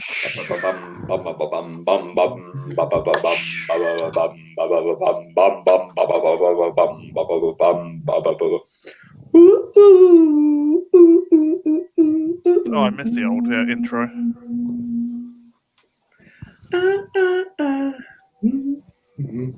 To be fair, to say a nice thing, I didn't hate Whittaker's initial theme. And then the more I heard it, I was like, no, this is actually it grinds on you, doesn't it, Charlotte? That's the entire Whittaker era. It grinds on you. Grinds, yeah. It's demoralising. I was like, this is too bad.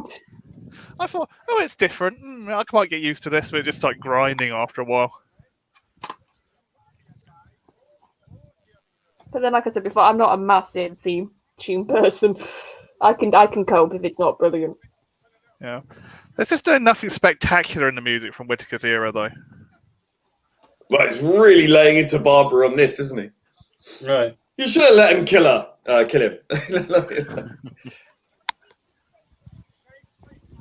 But then he has a lovely moment afterwards with her.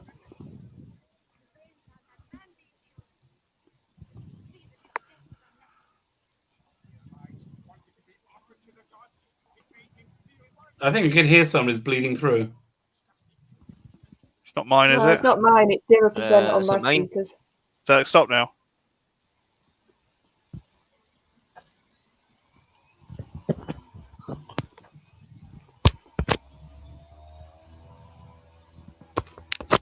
See, he's apologising. This is quite a lovely little moment where he's like, "Sorry, I didn't mean to be that angry with you." And this is why I was one of the people who was like, when they did the first Doctor again with Moffat, I was like, why are you writing him like this? Because they made him overtly too gruff and too everything.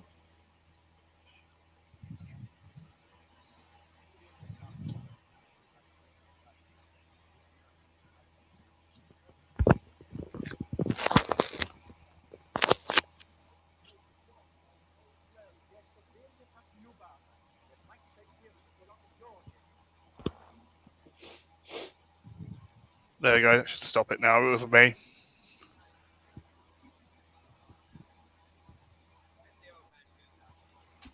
Oh, bless him.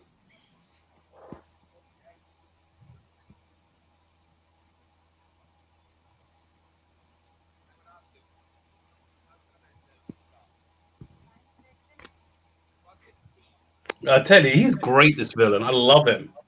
It is very Richard the Third, isn't it? Yeah.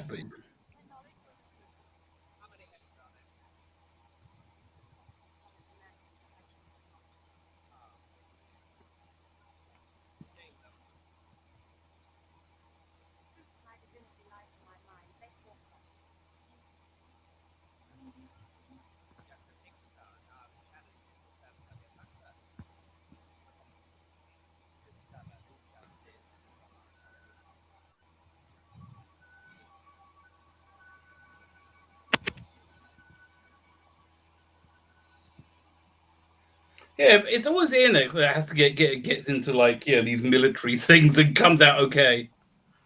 Well, wasn't that sort of his job to be like the burly bloke who could fight?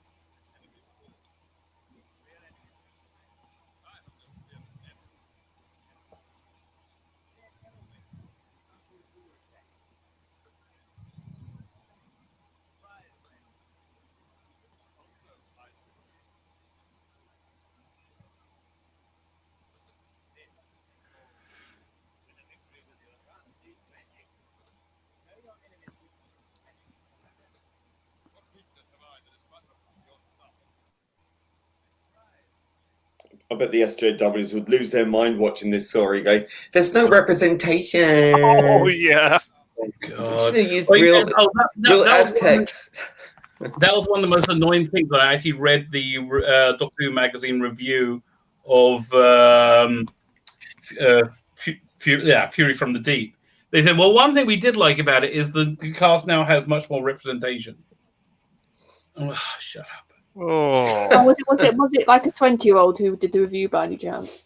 I don't know.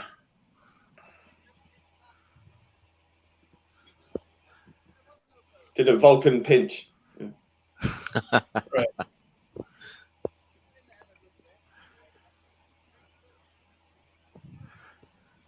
Lee, we'll have to set up an activist group called Context. Reason and logic. Context, yeah. Context, reason and logic activist group. Yeah. Oh, but that's white supremacy. Yeah, and that's a massive racist. microaggression. Did you not know that, Rich? Everything's a microaggression nowadays, Charlotte. I know it's fun because half of these people are part of my generation, so I just love to use their terms just ironically. I know, so do I.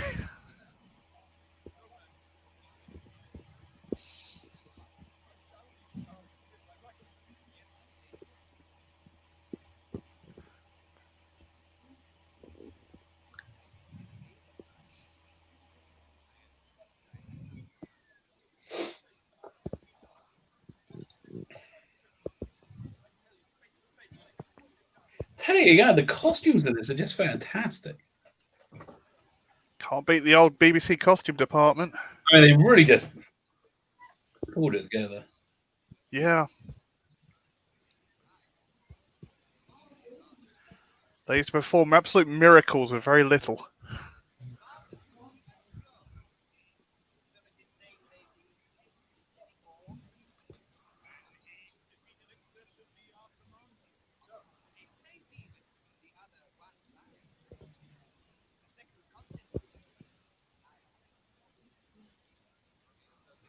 See, at least he committed. He hasn't got a shirt on.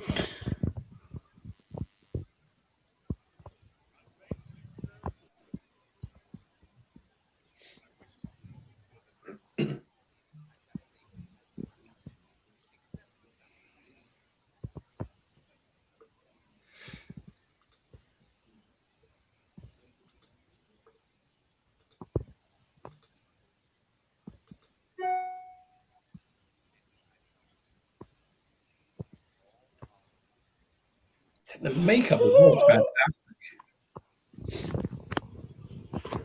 I love the whole look they have for him. Yeah, those famous blonde Aztecs. Or maybe she's got grey hair. I'll let her off. Oh, I wouldn't mind inducing some sleep.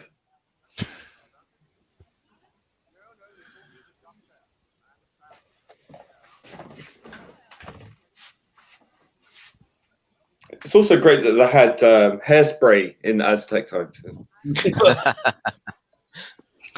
And they had zips as well. That was a secret invention, that just happened to be buried a time afterwards, Lee, that we never knew about.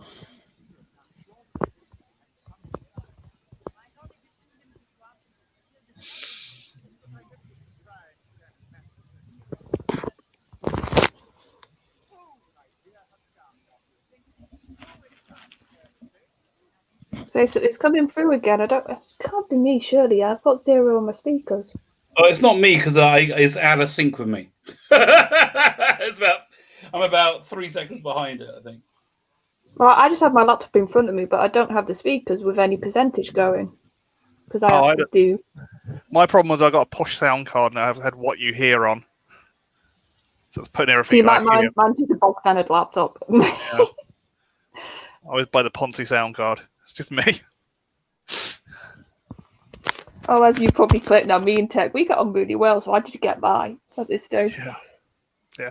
I always grab creative ones. I like creative sound cards. She looks more Egyptian, doesn't she? Yeah, I don't know. I know I can with the headdress. I can see that maybe.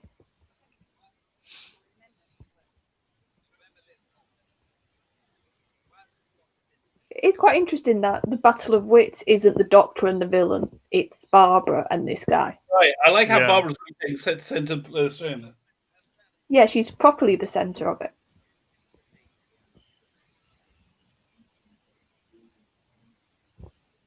Ooh, they shall be charmed. Yeah, that's an interesting point, actually. It's Barbara at the centre of everything in this episode. Of course, there was no representation of any other than white males. Oh, no. Up until Jodie Whittaker. Thank God she came and saved us. This was all an illusion. It's all in our minds. Yeah.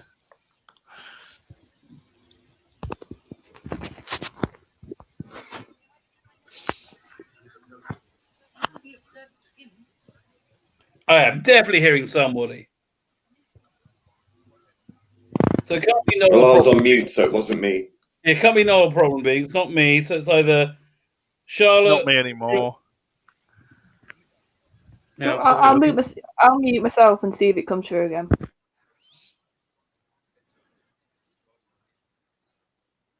Dun-dun-dun-dun.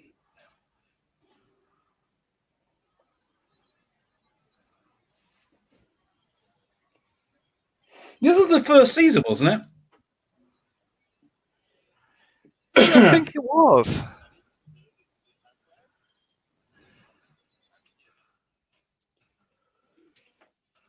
Was it Keith Marinus next? No, Keith Mara came after. I'll look at the episode guide.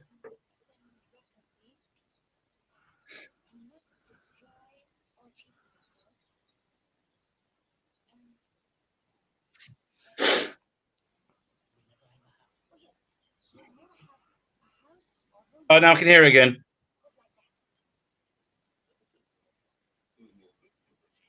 Yeah, it was the first series. Serial 6.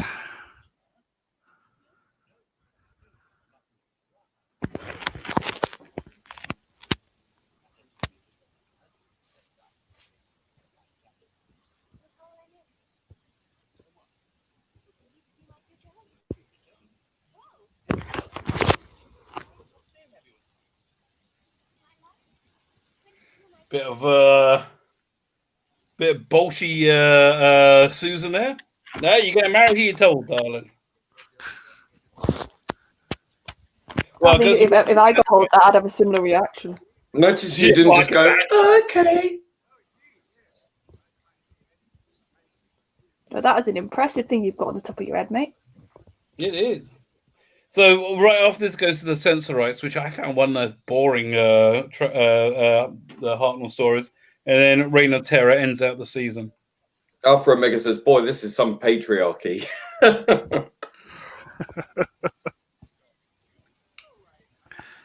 Yeah, they even make the whole point at the beginning, didn't they, when he took him to like the Elders Garden, like, this woman, Emma's she's the most.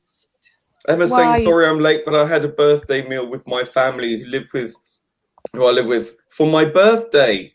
Watching series 12.2, just chatting up now on here to classics. Oh, well, happy birthday, Emma. Oh, and it's whether you had it with your family, love, because I know you're locked down, aren't you, where you are, I think, pretty much. Yeah, if it's in England, it'd be locked down. Oh, Would anyone like to wish Emma a happy birthday? Happy birthday, Emma. Happy birthday, lovey.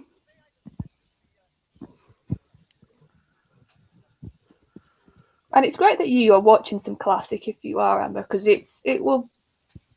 That's what we sort of wanted, and I know wanted some sort of reason to do the classic, is if we could get newer fans watching a bit of classic.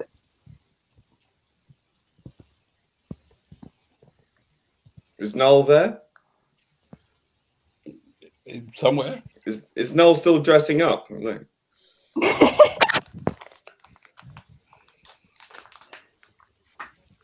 That was a bit creepy, that. That's it, Ian. You doing it. There you go. Just that'll do the trick. I'll save your life, mate. Fighting a shadow.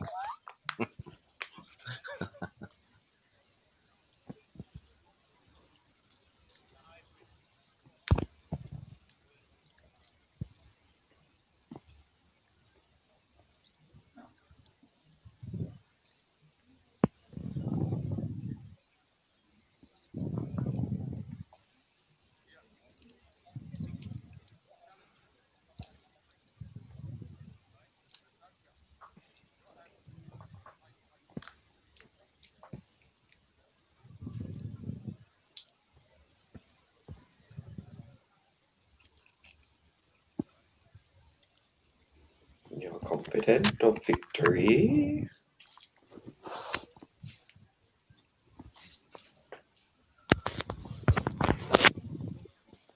It is, isn't it? It's like that bloody text message. Yeah. Message alert, doctor. I keep looking at my phone every time I hear it. Yeah, it's like the doctors on WhatsApp. We never knew. Yeah, it's a WhatsApp one, isn't it? Oh, my mum's now got it on her phone at night. It's hilarious. She'll be watching telly, and then all at once she'll say bing, bing, bing, bing, bing, bing. And she's just like, oh, my phone's binging. Like, oh, yes, it is.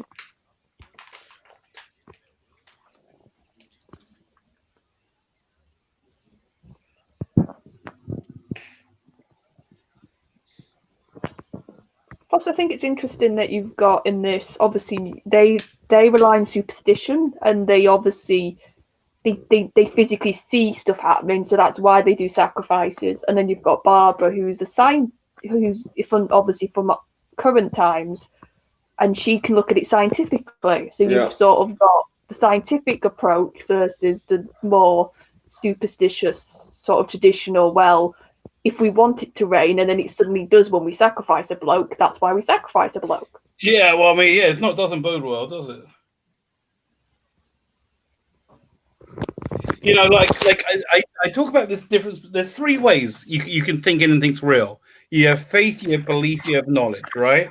So that's like belief. Like people believe the sun and the moon orbited the Earth because that's just what it looked like. That's what belief is. Belief can be true or not true.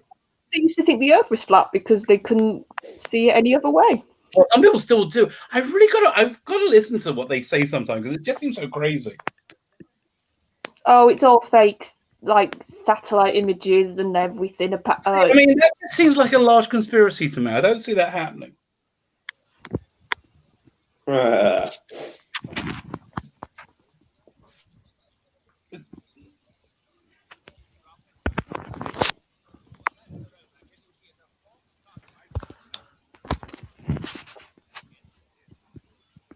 I just love his creepy, evil eyes he's got going on. That guy. He's got bigger attack eyebrows than Capaldi. Yeah. Do you see the casting call was, can we just get a creepy guy? Just anybody you can find that's creepy will do. Yeah, has an is no good look.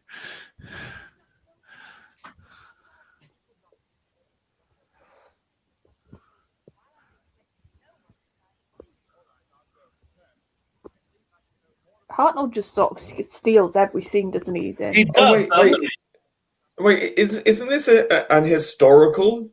Shouldn't it like end with all the aliens that turn up in this are actually good and do nothing, and it should end with us being the bad people? Oh wait, that's which you're about 50 years out of date for that. 50 years in the future, though, they would do that. That's the Aztecs 2, mate. That's coming up next season.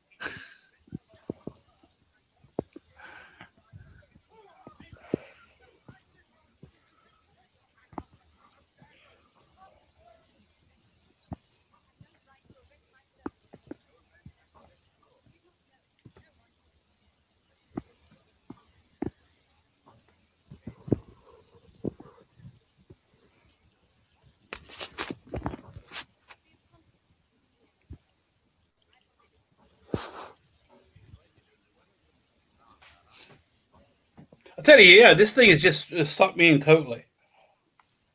Yeah, it's a good story.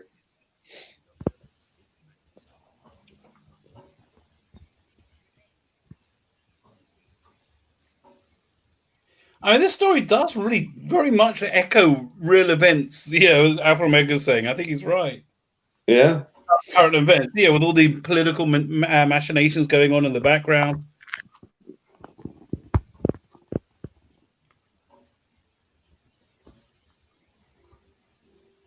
Well, it's our idea. Loving the music. Whenever you've got a power structure, you're going to have good bits to it, and then you're going to have. Am I still echoing?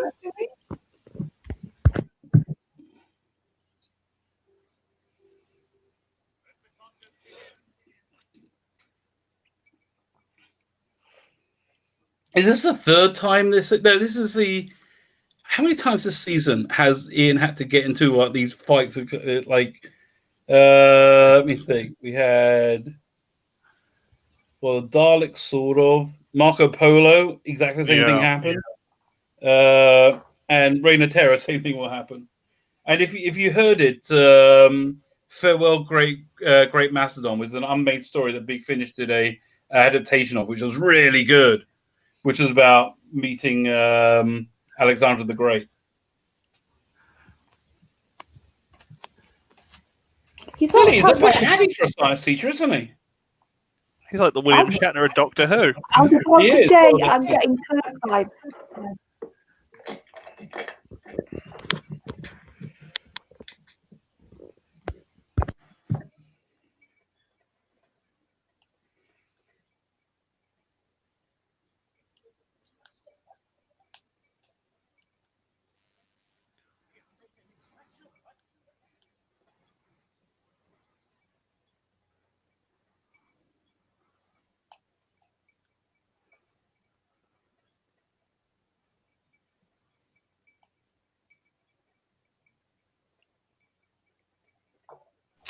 So I was going to ask, are Barbara and Ian the same age? I'm sorry? Are Barbara and Ian the same age? About, right, approximately, I guess. Ian's such a boss.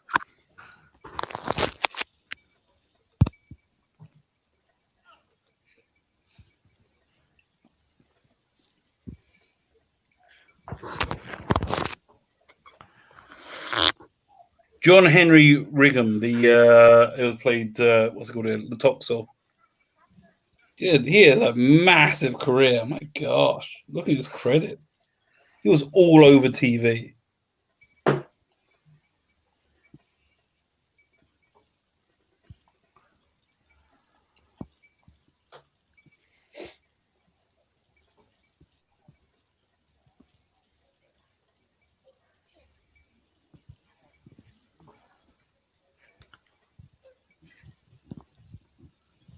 He's not doing bad for being drugged.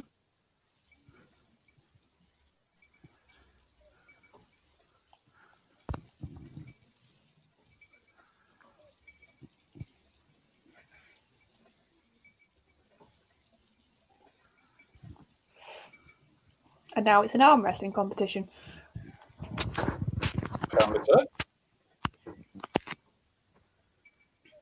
He's one hell of a science teacher.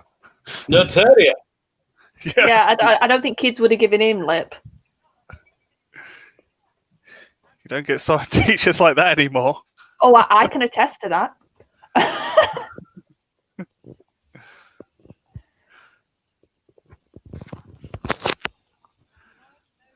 Don't even get substitute teachers like that anymore.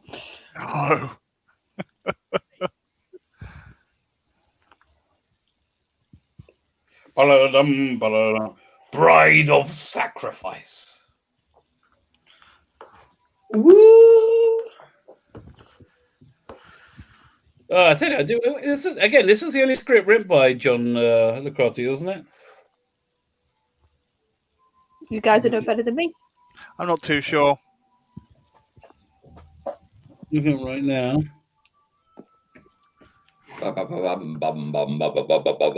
Reign of Terror was Dennis Spooner. Right. I prefer the Romans. I like the Romans. Yeah.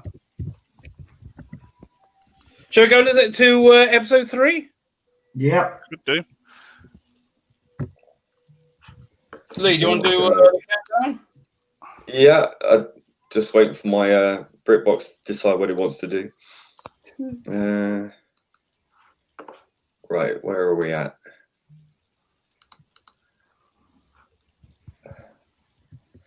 Let me just check that this is the right one.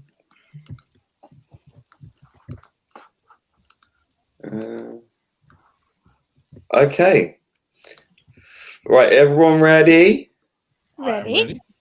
Ready when you are, buddy. 5, 4, 3, 2, 1.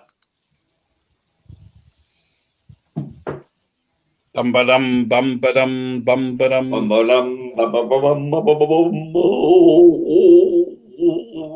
gonna say it is slightly weird for me not seeing a time tunnel.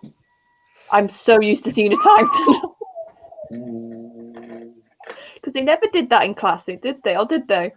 No, I started with Tom Baker. I mean, you can Tom sort Baker of started it. Yeah, it was the end of John Pertwee. Right. Yeah. And they carried it over to Tom Baker. Dr. Oho, yes.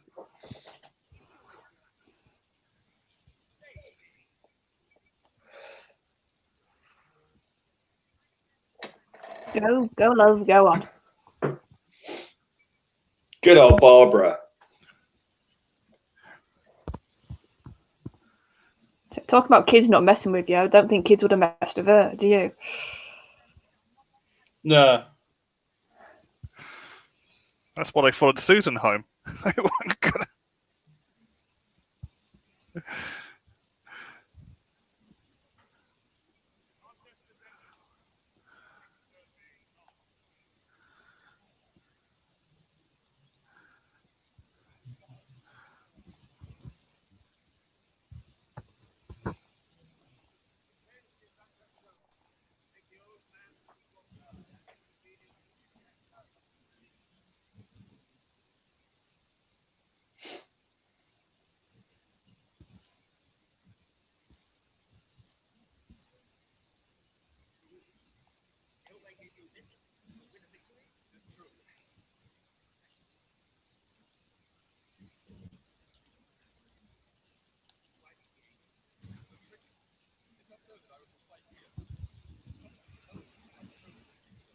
Doctor once again thinking he's helping when he's not.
He's quite good though, the good leader.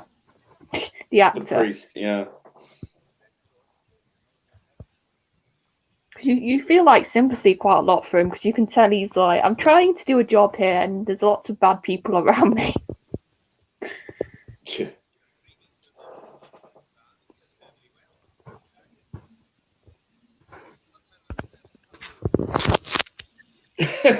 Go away, Letoxel. Go away, you silly man. Yeah. But again, I'm just looking at these sets. They're so good. Yeah.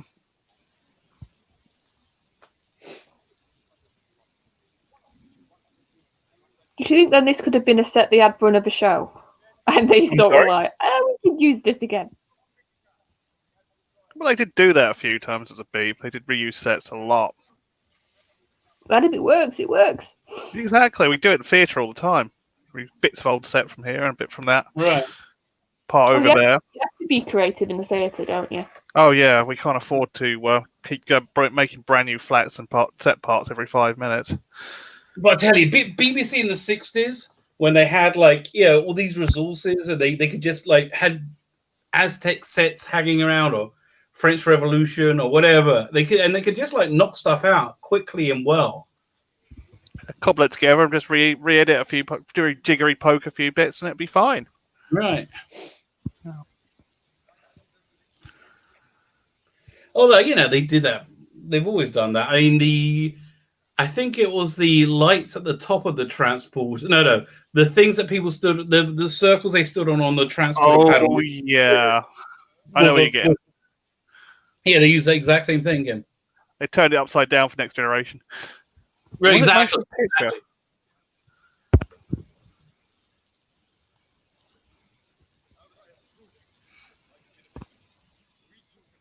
Yeah, the original corridor layout for Next Generation was very similar to the old corridor layout for TOS. Right. Wasn't 100% accurate, but curve was in the same place, and the corridor to transport room was in the same place.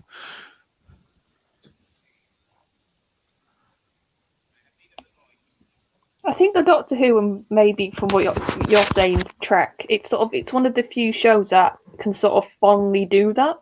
Fans can be, I know that set. Sort of a joke in Who, how many ways can you use a quarry at this point? It's sort of I can't think of any other show that would get away with it. That it's sort of become like a bit of the furniture, and fans are quite sort of loving about it.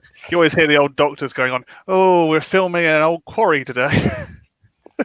The new Doctors did. I think Russell, from my memory, because we're rewatching it. I forgot how much he would use a quarry, Russell. Yeah, using quarries for stuff as well. Is it? Because they made a big thing. What episode was it? Series 4. I'm trying to think what was being Series 4 for that. because I recently watched Utopia again. Oh, and obviously the opening of that is in a quarry.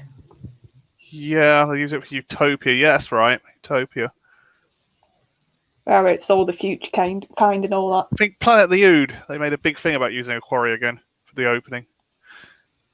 Oh, right. Yes, that is true. We're back in a quarry again. But it's practical, and I'd have that over a green screen. Yeah. Coming for Planet of Fire, they use Lanzarote, so. Well, at least they got a nice vacation. They must have had a lot of money at that point. Yeah. Or had a rare bit of money for that. Yeah, well, Lanzarote was the moon set, wasn't it? The default moon set at the time. Or default alien planet.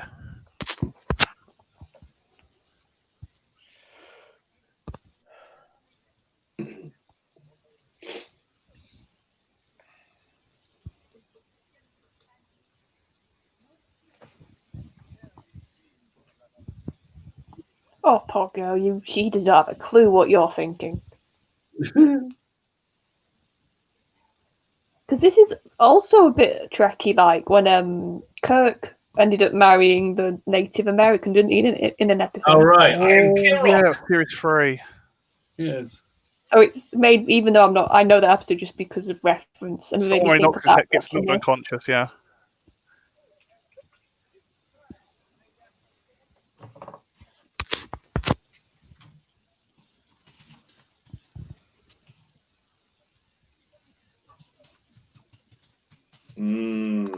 Cocoa beans.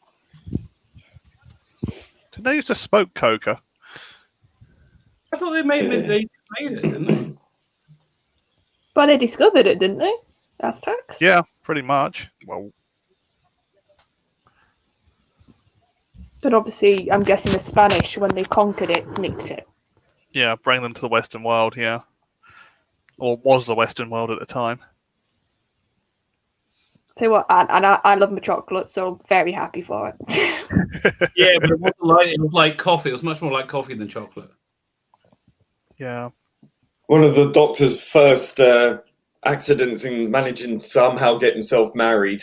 Yeah, he always manages that, doesn't he? Yeah. Does he even Marilyn, Elizabeth, this woman. Yeah, no, in Beware, there's River Song. In Beware's latest episode, the fan audio, there's even a joke about it, where he sort of offhandedly says, "Oh, I've been married a few too many times for these regenerations." And I'm funny like, how he always seems to marry women.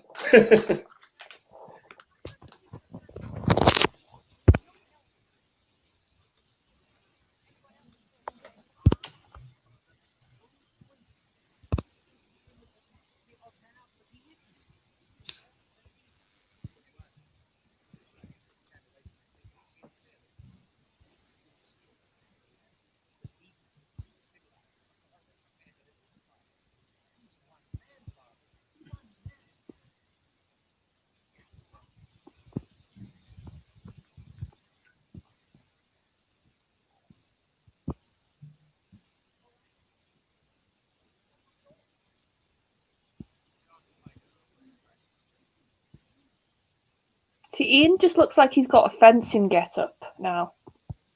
Yes. Yeah, because you really need that in like super burning, hot, scalding sunlight. Yeah, that much padding, that much covering your arms and everything. Yeah.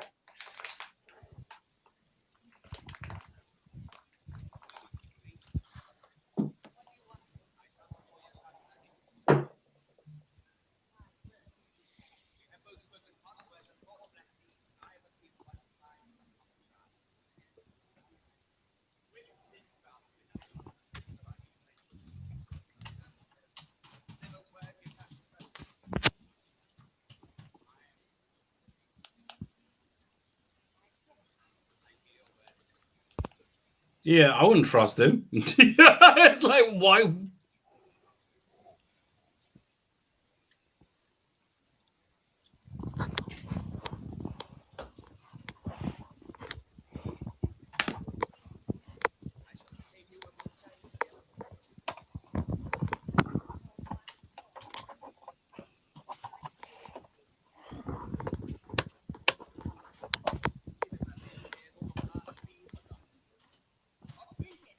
Get kicked.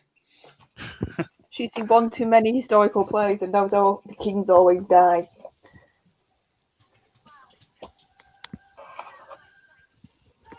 You tell him. Ah. Oh, this hollow rock.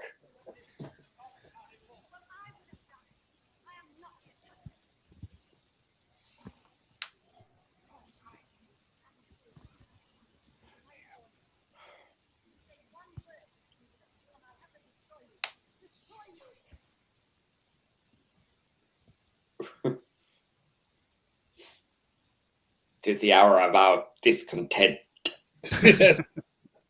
Well, he's very good at the scowling walking around. I like the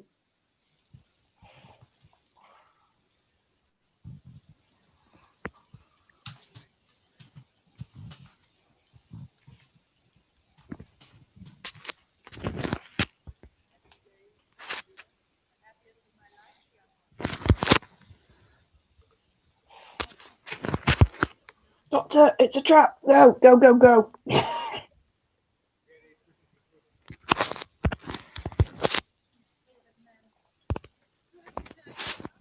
Oh, she's getting moist for him. That's, I think that's just Coco, quite frankly.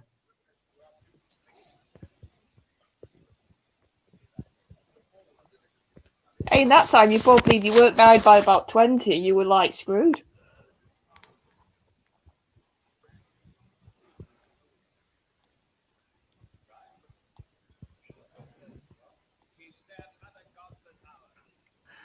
Series 3, Episode 3, Charlotte, Paradise Syndrome. What's that? That was a Star Trek episode where Conan was dead. I was trying to match that with the show. I'm like, what show's that? That's Doctor Who. Sorry, that's Star Trek, not Doctor Who. Yeah, I'm not watching it anymore. Yeah, but I just can't bring. I can't do it. I just can't do it. I know a lot of people are wincing out Discovery. STD, I can't do it anymore. I'm not watching it. It's getting worse. Yeah, that's what why I was saying to Noel yesterday. It was like, you know, when you hit like your second series, by the time you hit your third series, apathy set in, and everyone's just going to treat it like it's a train wreck TV. Yeah, but that's what I don't understand, because did you guys see Doomcock's rumour to do the Mandalorian and viewing figures? Well, that's apparently gone down. Yeah, apparently he said in the video, obviously he couldn't confirm it because it's Disney Plus and they can hide everything, but he got told, and his his Star Wars sources seem to have a good track record, let's say that, and apparently the first episode got about 50,000 views of Mandalorian, he got told. Right. Oh, that's all? That's what he got told. No, don't believe it for 1 second, because I put up, I went and investigated it after I heard that.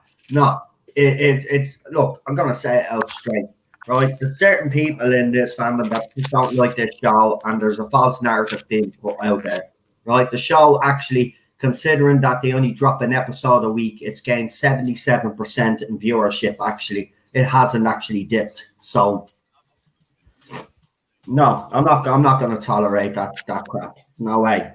This show is doing well, right? There just seems to be a bit of, you know, I get that people hate Disney, Star Wars, but it seems to be a pathetic attempt to try ruin this show for others. And no, I'm sorry. They're even complaining about Baby Yoda last night as well. It's getting ridiculous. Look, they're not happy about Look, babies eat anything, right? Yeah. And to say he was being a bit of a dick, it's like, it's a baby. Yes, he's 50 years old, but that's just his physiognomy, right? It doesn't mean that it's evolved They mature very a 50-year-old mentality in human years. I just think we need to understand that, you know, a baby doesn't know it's wrong or right to eat what it's eating. You know, it's just... But I put up no. a couple of days ago from independent sources that shows that the Mandalorian is actually doing very well. So it's whoever you want to believe, basically. Yeah. Oh, yeah, to be fair, I did. Then the larger point I was going to make is I don't understand then with whether it's Who, whether it's Trek, whether it's. I think if they try and put any films out, they're going to be dead in the water for Star Wars. But I don't understand how all these people in charge of the franchises do not understand that once you burn a fan base, they're not going to come running back to you, and they just think that they can do all these actions, whether it's canon or changing characters or whatever. I agree with that, Charlotte, but what I can't get my head around is the fact that this show is trying to do something. It's trying to please the fans. There is no politics in it. It's just pure entertainment. And yet, when I see people complain about or put out a false narrative that it's losing viewers, no, it isn't losing viewers. I'm sorry, I refute that. It's not losing viewers. Okay? You can't say it's false if you said it's rumour, mate. The problem is it's false if he's come out and said it's rumour. Before these Star Wars fans, and I get it. But listen, it's becoming petty now. And here's the thing, though: they don't criticize what points are at, and they're criticizing what happens, certain things that happen in each episode. Like, there's nothing about the story that they're criticizing. They're criticizing the fact that the Mandalorian keeps walking into a bar, or Baby Yoda ate a couple of eggs because he's a kid, and kids ignore adults. But we'll forget about all of that. You know, we just moan because we have to moan about something. Yeah. It's all set in the Outer Rim, for God's sake. The Outer Rim's not going to be like, you know, it's not going to be like metropolitan London, is it? I mean, it's episode 2. I mean, it's not derailed yet. I mean, I think when they're complaining about, I haven't seen it yet. We'll watch it. I didn't like tonight. It. But I think that it's too early to say. Yeah. It hasn't been derailed yet, as far as I'm aware. It might have been a bit of a filler. I mean, I can see that it's only got 8 episodes or something. It's a bit of a filler, and then people complain that they haven't dropped it, that we have to wait a week.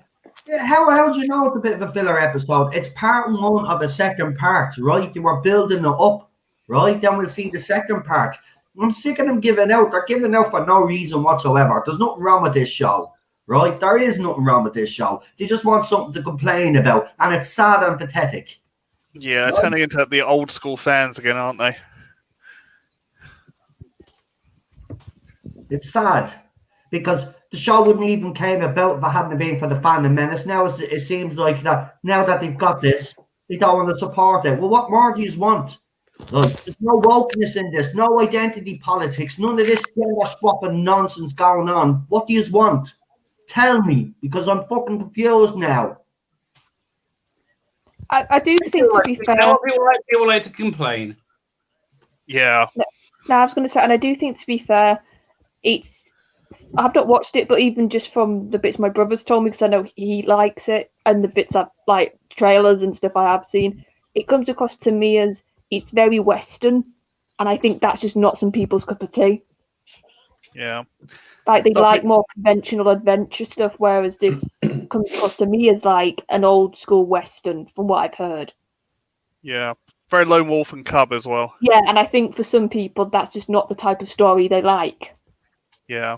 I mean, there might be proven to be right down the line, but we have to wait and see first. Yeah, give it a chance. Give it a chance. Got to give it a chance.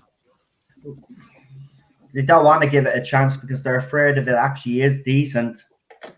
You know, I mean, you can already see some in the fandom they're just looking for something to complain about. I'm sorry, that's the way I see it. They're just looking, they're nitpicking. It's nitpicking. As Lee said, and everybody else, let's see what happens. Wait until the end of season 2, and then we'll all make up our minds then. But right now, 2 episodes in, I'm happy with it. And yeah, 2 episodes. We have one fantastic episode.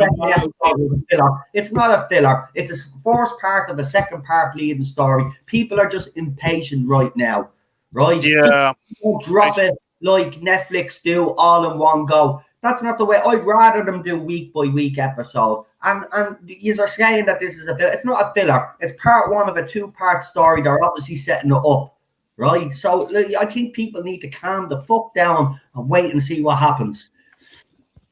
I know. Yeah, I think people are clouded by current events. Star Wars, I get it. But this is trying something, right? It's made me a fan. I'll defend it. No, I'm sorry. I'm going to defend this show as much as possible. This show has made me a fan of this bloody franchise, right? So I must be doing something right. I'm not going to have people out there criticizing it for no reason whatsoever. And that's what it is. They're criticizing, nitpicking on small little things because they can't criticize the story. right? The people giving out, Dave Filoni, the only reason why he did the X-Wing. That's what they're going mad about, because he was on one of those X-Wings. That's why they're giving out, because they hate Dave Filoni. Cop onto yourselves. The show is actually good. It's actually one of the most decent things that we have out there, and you are trying to sabotage it, and it's sickening. Sickening. And it's not losing ratings, because if you check independent sources, you will see yourself it's up by 73%, right? Not losing any ratings whatsoever. Actually, compared to Netflix that drop a show each week, it's doing very well. Doing very well. Wasn't it Nerdrotic that was saying it's because it keeps getting landing at 3 a.m. in the morning in America? I think there is an impatience. Look, I mean, just wait for it. I mean, if it lands at 3 o'clock in the morning, wait till the next day. Exactly, you know. Man, give the show a chance. Season 1, you were all okay with. Well, you still made complaints. But season 2, since it started, you have just been looking for something to complain about. But season 1 surprised you all. But now, because of that, you are afraid to support it. Because if you support it, then maybe to use our followers, you are kind of turning back on what you said about Disney, and maybe that's what you are worried about. But if this show is genuinely good, you should be supporting it and praising it, not criticizing because Baby Yoda ate a couple of fucking eggs. Cop on. Hey, if Roy takes over from KK, that's good. Did you watch a Clint Eastwood movies? He walks into bars all the time, doesn't he? It's a space fucking western. Fucking hell. No, I know. It's refreshing that Star Wars fans are becoming Star Trek fans now. It's kind of... Well, Star Trek fans are gone, so yeah, it makes sense. Yeah. Got Star Wars fans acting like Star Trek fans. I'm like, wow.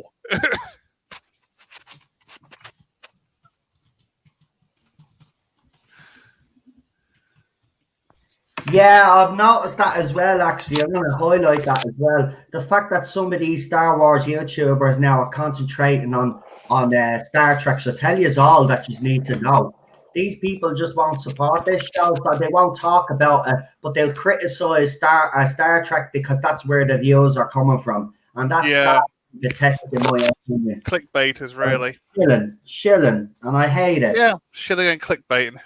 Be honest about the show. The show is doing well. It mightn't be the Star Wars that you grew up to love and know, but I tell you what, this show is trying something, and it's highly enjoyable. Highly enjoyable. I'm just sick and tired of the constant criticism. What do you fucking want? Seriously, what do you want? Right? You know what I think will probably help this, mate, honestly? I'm going to shut up. No, it's fair. I think it's 5 point. 5 point.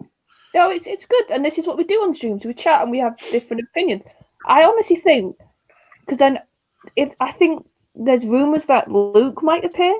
Yeah. I've heard, and I think I believe that as well. Yeah. And no, this is what I think is going to happen. If this happens, I think if they make right with Luke, I think that will restore a lot of faith. Yeah. And also, apparently, they're putting stuff in here which directly contradicts the sequel trilogy. Yeah, and I think but I think the big thing's Luke, because Luke's the center point of Star Wars. And that was the thing that really destroyed it. That's it, yeah. Destroyed. If this show can restore Luke to a hero, I think you're going to hear a lot more positivity. I just want to see Luke in that black costume with that green lightsaber just wailing on someone. I just want to see that. Actual Jedi Master, that'd be nice. Yeah. Just want to see Luke with that green lightsaber just going for it. We'll have to see. It has to be done well, though, not just half-assed. Yeah. It has to have a reason behind it. Is it Fanoi? No, is it Favreau? That's it. So I get the names. Favreau comes across as a real fan, so I can see him wanting to restore Luke. Exactly. And you know what the thing about it is, though? I'm loving the fact that there are streamers out there, because I've seen it yesterday, and fair play to them, calling these other people out, calling their bullshit out. You're right to call their bullshit out, because this show is good. It is. I don't care what they say. You might have different opinions about where the direction of the franchise should go in. Listen, they tried the sequel trilogy. It didn't work. Okay? We get it. Okay, we know you are angry over that, and don't be giving me all this. Oh well, the expectations for the Mandalorian is so low because of the sequel trilogy. I'm not buying that shit either, right? I'm sorry. No, episode 1 of season 1 and I couldn't wait for season 2. It's done its job. Jon Favreau, keep doing what you're doing. Fuck the haters, because I'll support it and I'll make sure that other people support, because it's well worth supporting.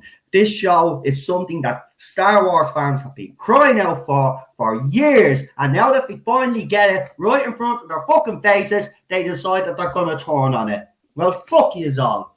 These are disgraced fandoms that you represent. You won't even come out and tell the truth about a show. You have to lie because you hate Kathleen Kennedy so much, and Dave Filoni, and all of those other idiots. When Jon Favreau comes along, gives you something that's decent, and it is decent, right? Oh, baby, you're the egg, couple of eggs. That's disgraceful.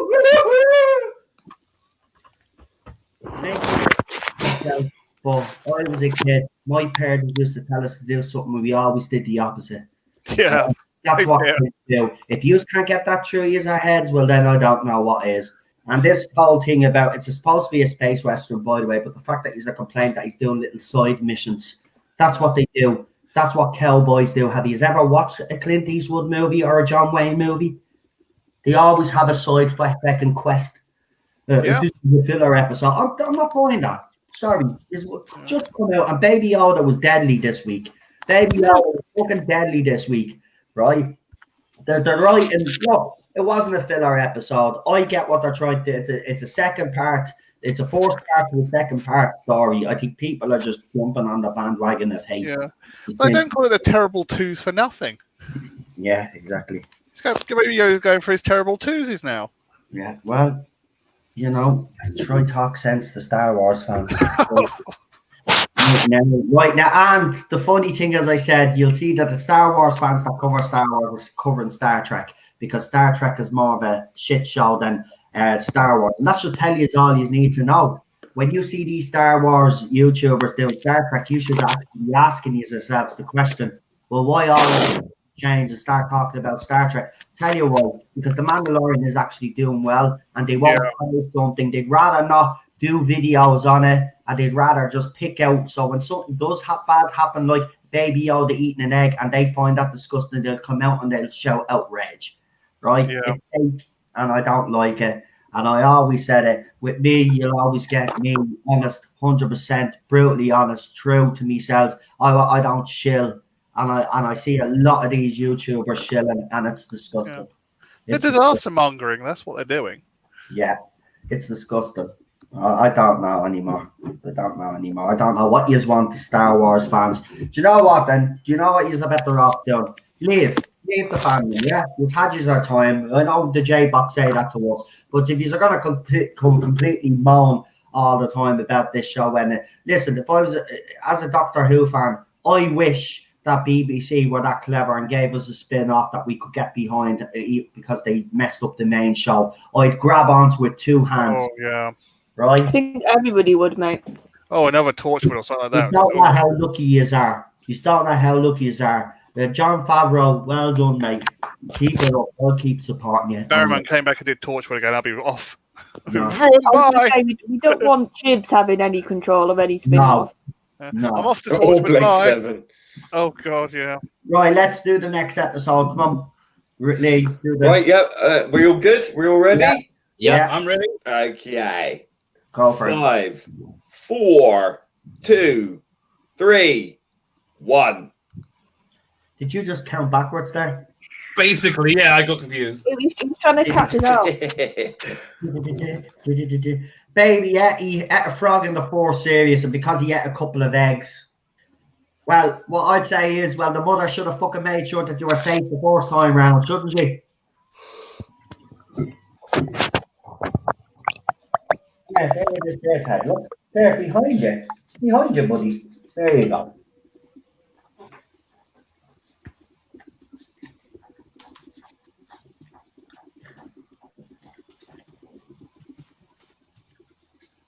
Can't wait for me to review on Wednesday.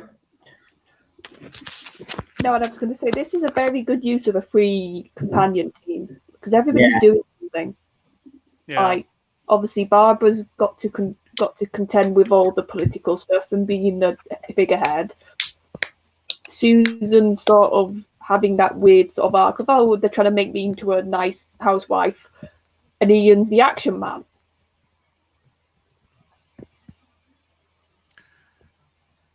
Yeah, it's a good just story, Andy's right? got a pen torch with him.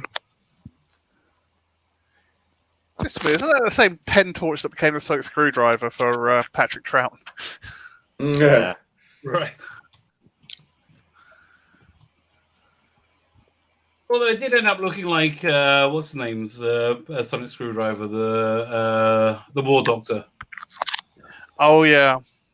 They could have proved that they were gods by just showing them the TARDIS on the inside. Oh yeah, that would have done the trick. No, I don't think the Doctor would have allowed that though.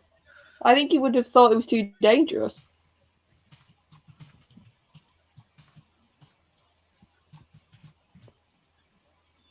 Because I remember thinking that actually when obviously we didn't know what we did. It was the Master, but obviously in the story you weren't supposed to know. When he went in TARDIS, I remember thinking at the time, why don't you sabotage it? Yeah. I love that skull face. While you're in there. You see, the Doctor's actually referring to him as Chesterton now, and not Chesterfield.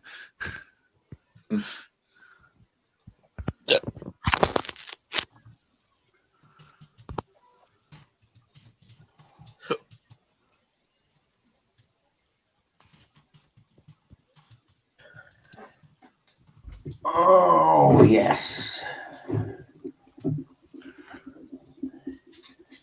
Oh, there's an ad for the Mandalorian. Nice one.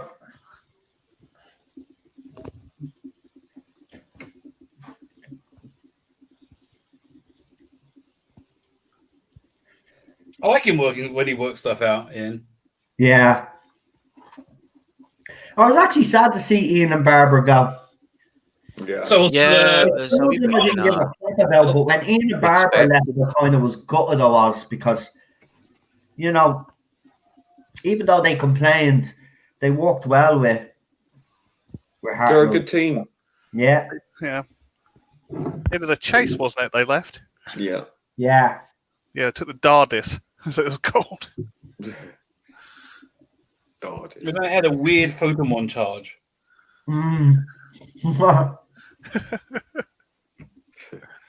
It was weird, wasn't it?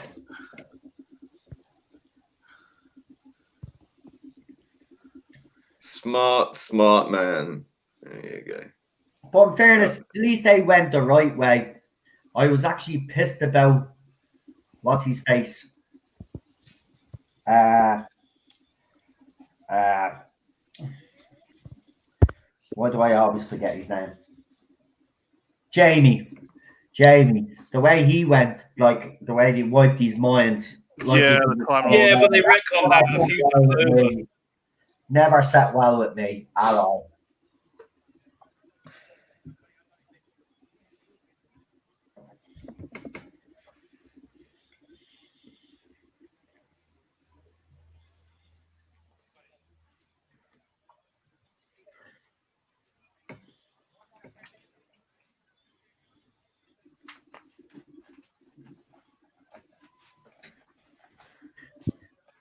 Hip hip hooray.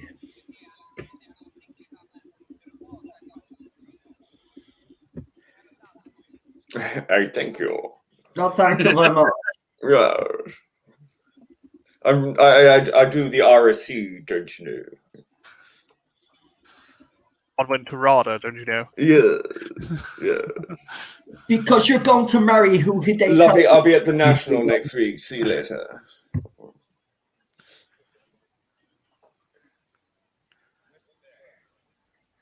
A horse. A country for a horse.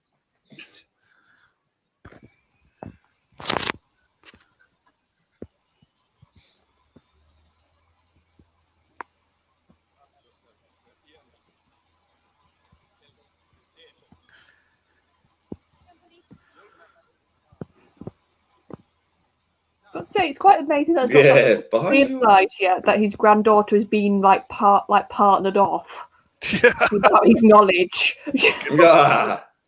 To be or not to be, said Alpha Omega. Well, there's been plenty of ex-doctors that have gone on to do Hamlet and all that. Yeah. That's how Tennant announced he was leaving, wasn't he? He was Yeah, at the National. you can watch Eccleston and Tennant do their Shakespeare on BritBox. Oh, I bet Eccleston's brilliant. Comes across to me as he'd be a good any Shakespeare he could do.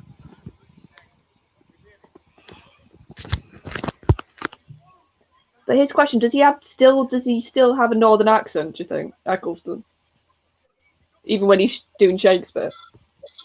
I find it funny that the Aztecs didn't have the wheel yet.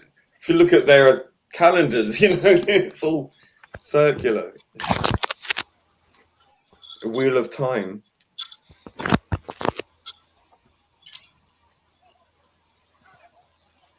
Oh dear. Oh, someone's got a WhatsApp message. Message for your star. That is so freaky. That is weird, isn't it? They take that audio grab. It's so weird. Yeah. WhatsApp of Doctor Who phones. Oh, you never know. Maybe the Doctor from the future made WhatsApp and found the secret message tones. Yeah. They're just taken from old TV programs. Maybe that's the proof that he's real, because he'd have to do it sneaky.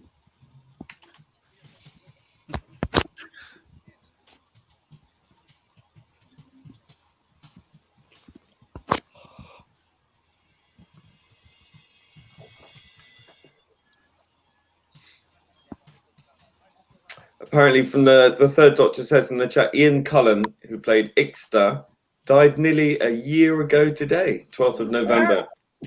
Oh, that's a bit creepy. That we're doing this today. A nice homage.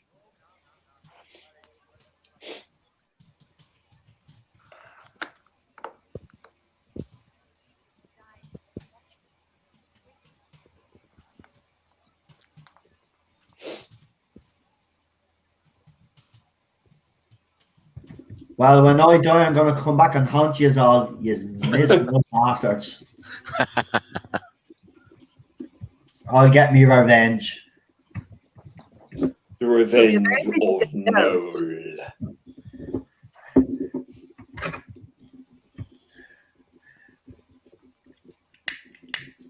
To be fair, though, if you did it to Rabbi, you could tell him about what the afterlife's like. I have a rough idea. Okay, my feeling is compare notes then. You could compare notes between. I was on my deathbed, and I did see a white tunnel, but as soon as I seen the white tunnel, I just turned around the other way and the opposite way and ran away from it, and I'm still here. So yeah, I've had a near-death experience as well, so it's definitely something going on. Yeah, there is definitely something. Whether it's the brain itself, because remember, even after you're dead, they reckon the brain is active for 20 minutes after death or something. So, yeah, I mean, there is something, but I don't know what it is. Well, you have that. Have you heard like past life accounts? Where now and again, like they will have those accounts, and it's like freakishly the amount of detail they can give, and you just think, surely that can't all be fake. Oh, Alpha Omega says, when you die, Noel, please come back and vote in our elections, like so many other dead people have done this year. Exactly. Well done, Alpha Omega. That's perfect, mate. That is brilliant, Alpha Omega. And the third Doctor says, you haunt us now, Noel. Yeah, I know we do. No, we'll be ghosted forever. Disaster says, no, we'll be ghosted forever. Yeah, brilliant. Matthew Panda says, I come back and haunt Chibnall. Actually, I wonder if I'm ghosted like I was yesterday. Actually, you haven't been told yet, and you've been told pretty quick. Alerted me that I was ghosted, head moderator, Chris. So...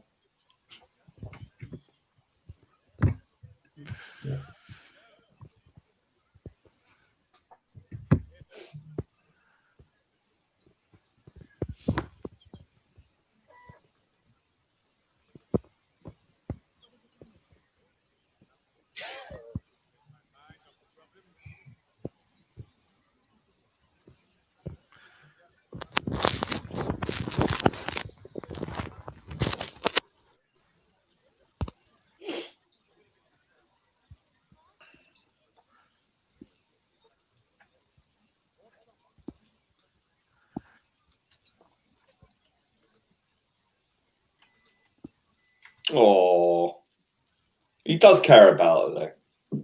Just not enough to marry her. Yeah, she doesn't want to be tied down.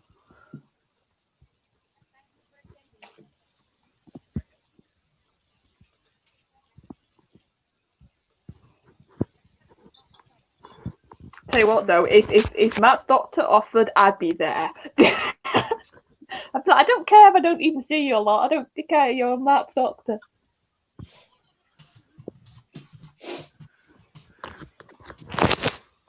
They could always just play the Mesoamerican ball game. I think the trick with that one is to lose. Tell you what though, honeymoon would be amazing, and just where you could go. Yeah. Well, apparently the Mesoamerican ball game, if you actually won, you got sacrificed. Oh, that's not so fun. Yeah. I watched it on a history show years ago.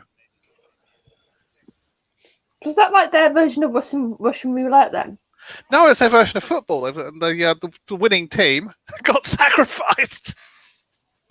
They just used it for everything, didn't they, the Aztecs? Yeah. Oh, it's like in Life of Brian. It's like the crucifixion thing. You did that, crucifixion. Back in Aztec times, like sacrifice. Yeah, it's just a Tuesday, isn't it? Yeah.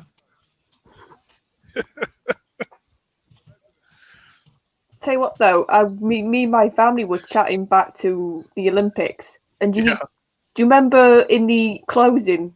Was it the closing where they had Eric Idle sing? Oh yeah. And I burst out laughing because I remember thinking, like, the world is watching us right now, and we've got a middle-aged bloke being shot out of a cannon, singing "Life's full of." When you think of it, and I was like, "That's Britain. That is Britain all over." I don't know. I preferred the closing ceremony to the opening on that. I think the closing was more music-based. So if you're more of a music person, like a giant party. The closing. Yeah, and they had I'm a massive Queen fan, so when they did the Freddie Mercury thing, yeah, that was brilliant. I'm a massive Queen fan as well. Yeah, when they had him basically the hologram directed the crowd, and it was just magical just to hear the crowd. Yeah, like did it like the famous thing he did with them. Oh, that was amazing. Love Queen. Last time I saw Queen was with Paul Rodgers back in 2005. I haven't seen like any of them live, which I'd love to do one day. Yeah.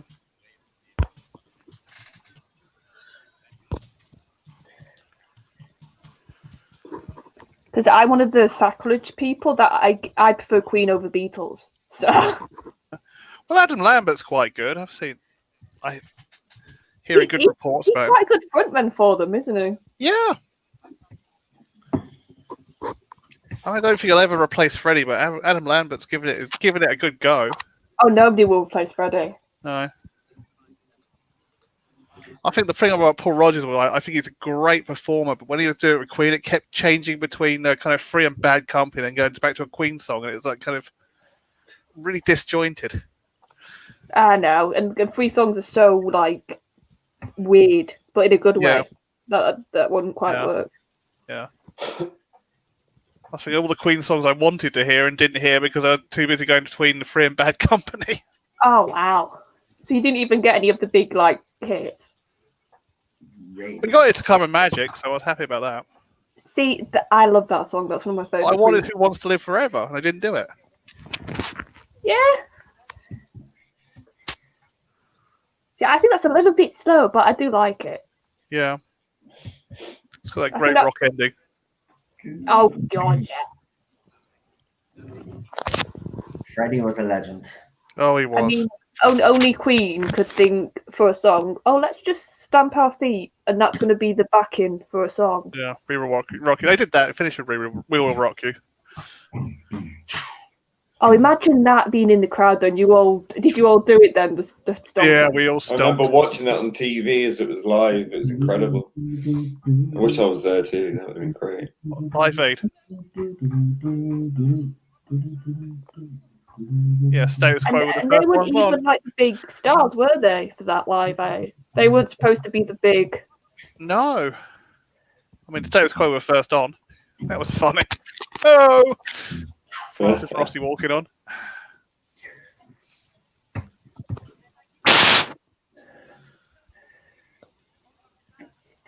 And then obviously the music videos. So like, his music videos are great, thinking? but his live concerts are better, and it's brilliant that YouTube have some of them. But his Wembley performance at Live Aid is probably the most spectacular 25-minute set I've ever heard in my whole life. He is absolutely brilliant. Brilliant. Yeah, and I think what also was so brilliant about him was apparently he was such a not a recluse in real life, but he was so shy. Apparently, Yeah. like, he was so understated and shy. Anybody who knew him said, yeah, Freddie was this amazing frontman on stage, but if you knew him, he was the exact opposite.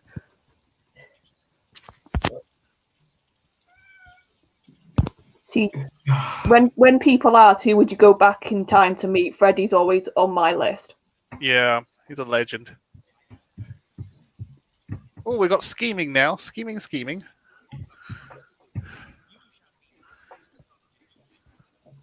My wish list of artists that have passed away that I'd love to see if I could travel back through time would be Rory Gallagher, Freddie Mercury, Michael Jackson, John Lennon. I like his songs, but not when he was with the Beatles. And maybe George Michael. I got to see David Bowie, so I'm happy. Yeah, well. Oh, he's a legend as well. Yeah, his music, of course, yeah. Went to my former university and dropped out. Quality. Great minds think alike. I think alike with David Bowie. Bowie. See, because of my dad, I grew up with Dylan and Springsteen, so they're people that I sort of, just by being in so many car journeys with my dad, I quite have a soft spot for those two. For me, it was Adamant. The first album I was ever bought as a kid with my own money at the age of 5 was ABBA, Super Trooper. Me too. Adam and the Ants, really? Adam and the Ants, Kings of the Wild Frontier, and Pink Floyd's The Wall. So I listened to that at the age of 5. That was intense going. I'm gonna say at 5. Well done, mate. Yeah, I loved The Wall. You know, I loved Another Brick in the Wall. So I bought the album and cassette, and I absolutely fell in love with it. Fred, I was doing a Robert Mime of Burnett, and I was just listening to soundtracks and stuff. They don't have bands or groups like they used to, do they? No. You wouldn't get any of those nowadays. Well, you know, like everything else, music has devolved. Yeah, yeah, definitely, undoubtedly. Musicality is a dying art. Yeah. You know, listen to the songs nowadays. It's all about like slapping women on the ass and, you know, making music videos and, you know. And isn't it funny that the people who claim misogyny this, misogyny that, they're all listening to that kind of music? Yeah. I want to smack this yoke on the ass and I'm going to punch her on the bloody grass. Yeah. Yeah, man. Eminem is the only artist that I still listen to this day because he said some stupid stuff though the last couple of years. Well, over the years he always has, but most of his music is cracking. I don't listen to rap, I have to say. Not since the 90s, anyway. Yeah, Tupac, Biggie Smalls. Wow, this is a great fight scene. And interesting. Yeah. I've got the Amok time thing in my head for this one. They were deadly. NWA. You know. This is the best fight they've had in it so far. Go on, that's it. Look at me, I'm a parrot. Like, I don't think they would have had fighting a lion. Maybe it's based on the Time Monster. Oh, that's a point. Oh, Wilhelm scream nearly. I did it. I'm just thinking of Tom Baker comments that come out with bye. He's a legend, Tom Baker. Yes. Well done, Ian. 2020 hasn't ended yet, so fingers crossed, touch with everything. Oh, don't jinx it. I better go put the autograph in the safe then. Well, I wanted to get the book signed by him, but then this lockdown happened, so you can't send anything through, can you? No. So I'm just like, oh, see. Lovely guy, though. I remember going to Richard Martin got to see Prince. I got to see Michael Jackson in concert. That's one thing. I saw him 3 times, actually. So the bad concert, the dangerous one, and the history one. But the bad one was the best one because it was live. Like, he was singing it live. Didn't have all that backtrack, backing, lip syncing thing going on that happened later on. I saw Janet Jackson in concert as well. She was great.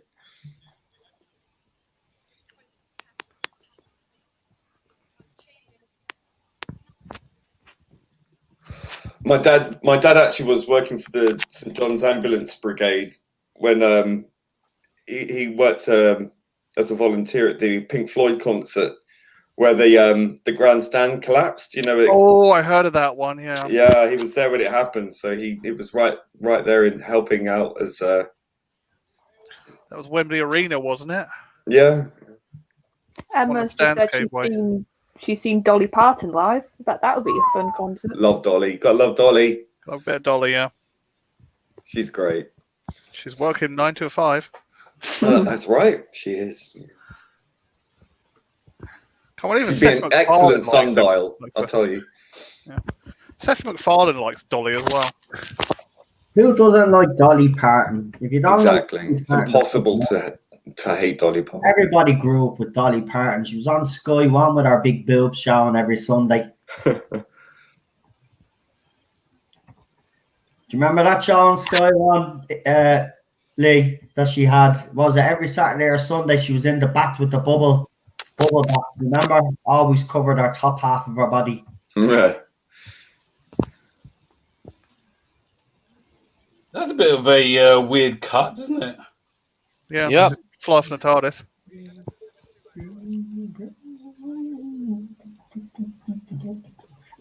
Tell you what, I would love it if we did have round dolls again at some point. Yeah. Ooh.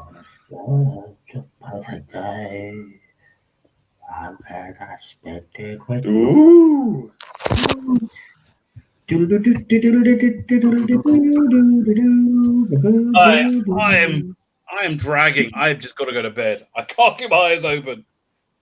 Well, that was the last episode, wasn't it? Yeah. Oh, yeah, it was. There you go. So if I'm going to give a score, I reckon I'll give that like a 7. Yeah, it's a good solid star. I'd agree with you. 7 out of 10. I think it's kind I would give it a 7. Fair mark. Yeah. Yeah, I think 7. Rabbi, are you doing a competition before you leave? No, I normally do it tomorrow. Right, okay. Right, fair enough. Bye. I'm going to say good night to everyone. Good night. Bye, Rabbi. Bye, Rabbi.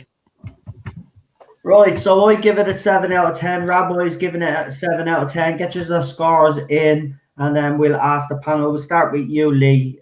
What are you giving it? Yeah, I think it's a good, solid historical. It does drag in some places, but it's got the intrigue in there. It's got some great characters, a good setting, great costumes, great set design. Nice little subplot there with the Doctor and his near wife. So yeah, but I think 7 is a good score. It's a good, solid story. Good. Charlotte? I'm trying to think. Is it 6 or 7? Because I did quite like I said, Barbara and how much she was the centerpiece, and her sort of trying to fix time and thinking it was going to be a good thing, which whenever they play around with consequence, I like it in the show. Like I said, really good use of Ian and Susan. They weren't spare parts. They were doing something, which is always good. And Hartnell stole every scene. So is it 6 or 7?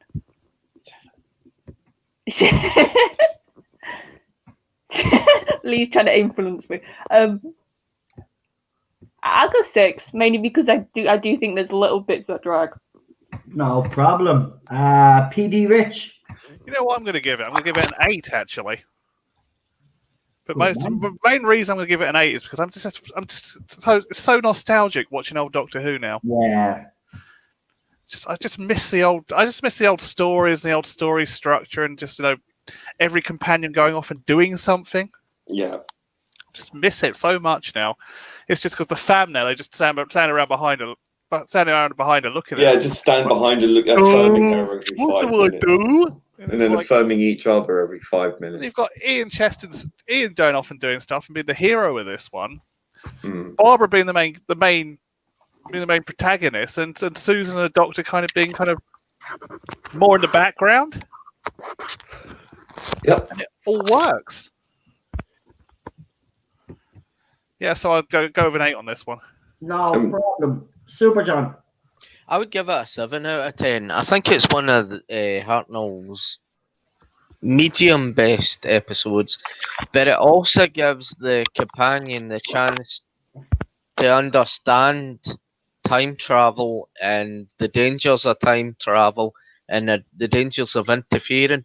Now, what I liked about Barbara was it was given her, as a history teacher, it was giving her the insight into it, and it was giving her the insight into the meddling aspect of time travel, which was quite good.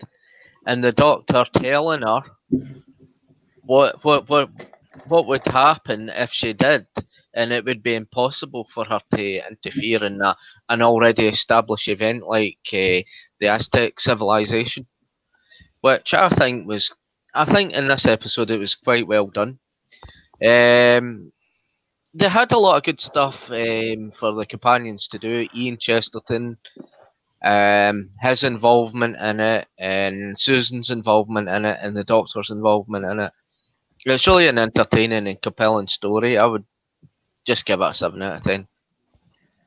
Fantastic. Right, so 7 and 8 around the board. I've put, we have a couple of 9s in the chat, couple of 8s, couple of 7s, an 8.5 as well. So yeah, everybody seems to be in agreement that this is a good, solid story. But we are back tomorrow for New Who. We continue our 2-part story, David Tennant. What's a Revolution? Is it no? What's the name of the bloody episode? I can't Evolution. remember. What's it? Evolution of the Daleks. Yeah, some crap like that. I don't like it. You don't like this. I'm not looking forward to this. This episode was great, but this episode is absolutely mucked up. It's the human I Dalek. like Dalek Khan in this Human one. Dalek. Yeah, so we have to, so we'll do that tomorrow and then get that story out of the way. But yeah, that's it, I suppose. I think we're pretty much done. I'm going to go now because I have to have a shower and stuff, so I'm heading off straight away. So what is next week's episode? I picked it, Mind Robber. I did tell you that, didn't I? Gulliver one, isn't it? Say that again? I can say no, I did pass it on to you, didn't I? Mind Robber? Yeah, I think. Oh, she did. Yeah, it's the Mind Robber. I have to let Rabbi know. Yeah, it's the Mind Robber. Is it Gulliver or is it Goth? There you go. So next week's classic episode's the Mind Robber. Right. And Alpha Omega saying, didn't you do Mind Robber? I don't think we did we? I think you did that ages ago. Did we not do Mind Robber already? Actually, hold on. I'll have to check my playlist because I do have it on a playlist. And let's see if we've done it already because we have. I did try and pick one that I didn't think we'd done because there was stuff that I was. It's missing. A few weeks before you joined us on the classic panel because you were originally on the New Who panel. So I think there might be a possibility that they're people are confirming it. Yeah, you did. Oh, did we? Right. Charlotte do war games instead. Well, no, Bloody right. hell. Here's the thing. Let's give Troughton era to the newbie who doesn't know classic. See what happens. Well, I have to 17 ask episodes people later. for help. well, remember, We'll we have a do tough have the choice. animations as well, Charlotte, which is a little bit easier, which we haven't done.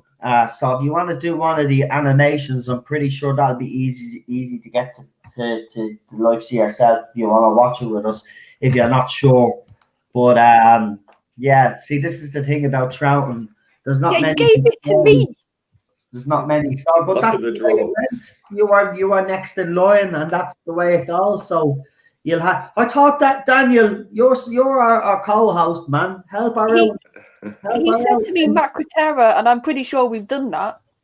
Oh Jesus! Hold on, I'm gonna check my playlist, see what Troughton stars we actually. Yeah, I'm just doing that now, actually. I think I've done the Macroterra separately by myself, and not. What about the Ice Warriors? Got the Ice Warriors. You got. Let's see. I was going to say, if you guys can pick a better one right now, that would probably be better. Web of Fury Fear, from Wheel Eddie. in Space. Right, so we done the Chase. We done The two Dominators we did. Did we do the Dominators? We did do the Macroterra. We did the Macroterra. I've got the Dominators. Done the Crotons yet? Yes. Done Crotons, okay. Inferno, Terror of the Zygons. The Invasion. Remembrance. The War Machines. Revelation. Seeds of Death. We've done the Seeds of Doom. That's Tom Baker. That's the Tom Baker one, yeah. I'll go through all my classic watch-alongs because I don't think I've put them all Somebody's just said Web of Fear. Have we done that in the chat? Yes, but they've re-released it, didn't they? They found it missing episodes. What was the other one they re-released as well? Faceless Ones. The Faceless Ones is good, but I've watched that so many bleeding times now. We done Ghostlight as well. Save to a playlist. Why isn't these all saved to me bleeding playlist anyway? I have it that it automatically goes in, so why isn't it bloody automatically? Yeah, PD Rich, I think if we did War Games, that would literally kill me. That's 10 episodes long. That is literally the size of a normal series of Doctor Who now. What about the Dominators?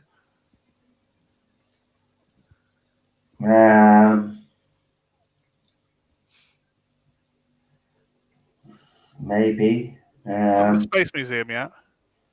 Oh, sorry, that's not. That's Hartnell, but. Let me see. Oh, we've done Enemy of the World Disaster. Yeah. Oh, you've done Ice Enemy of the World. Warriors. I was just What about thinking the of. Ice Warriors? Ice Warriors, is that one we could do? Done Tomb of the Cybermen yet? Oh, we've done Tomb. I know we've done Tomb. Probably done Tomb twice, mate. I don't know. Did we do the Ice Warriors? I don't know. I don't think we have, actually. I don't think we have. That might be a good shout, then.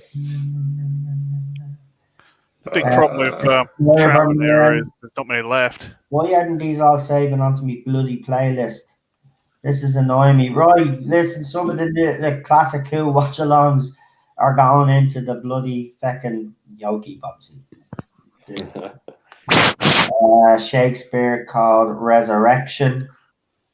See, half of these are not even in the feckin'. We did Resurrection. Let's see. Planet of Evil. We done that one. Again, not saved to the watch along for some weird reason. What else did we do? Well, we haven't done the Crotons. We haven't done the Seeds of Death. We haven't done any of the Ice Warriors ones, have we? Have we not? Don't think so. Well, but I mean, if you're going to do an Ice Warrior one, you might as well start with the first one before Seeds of Death.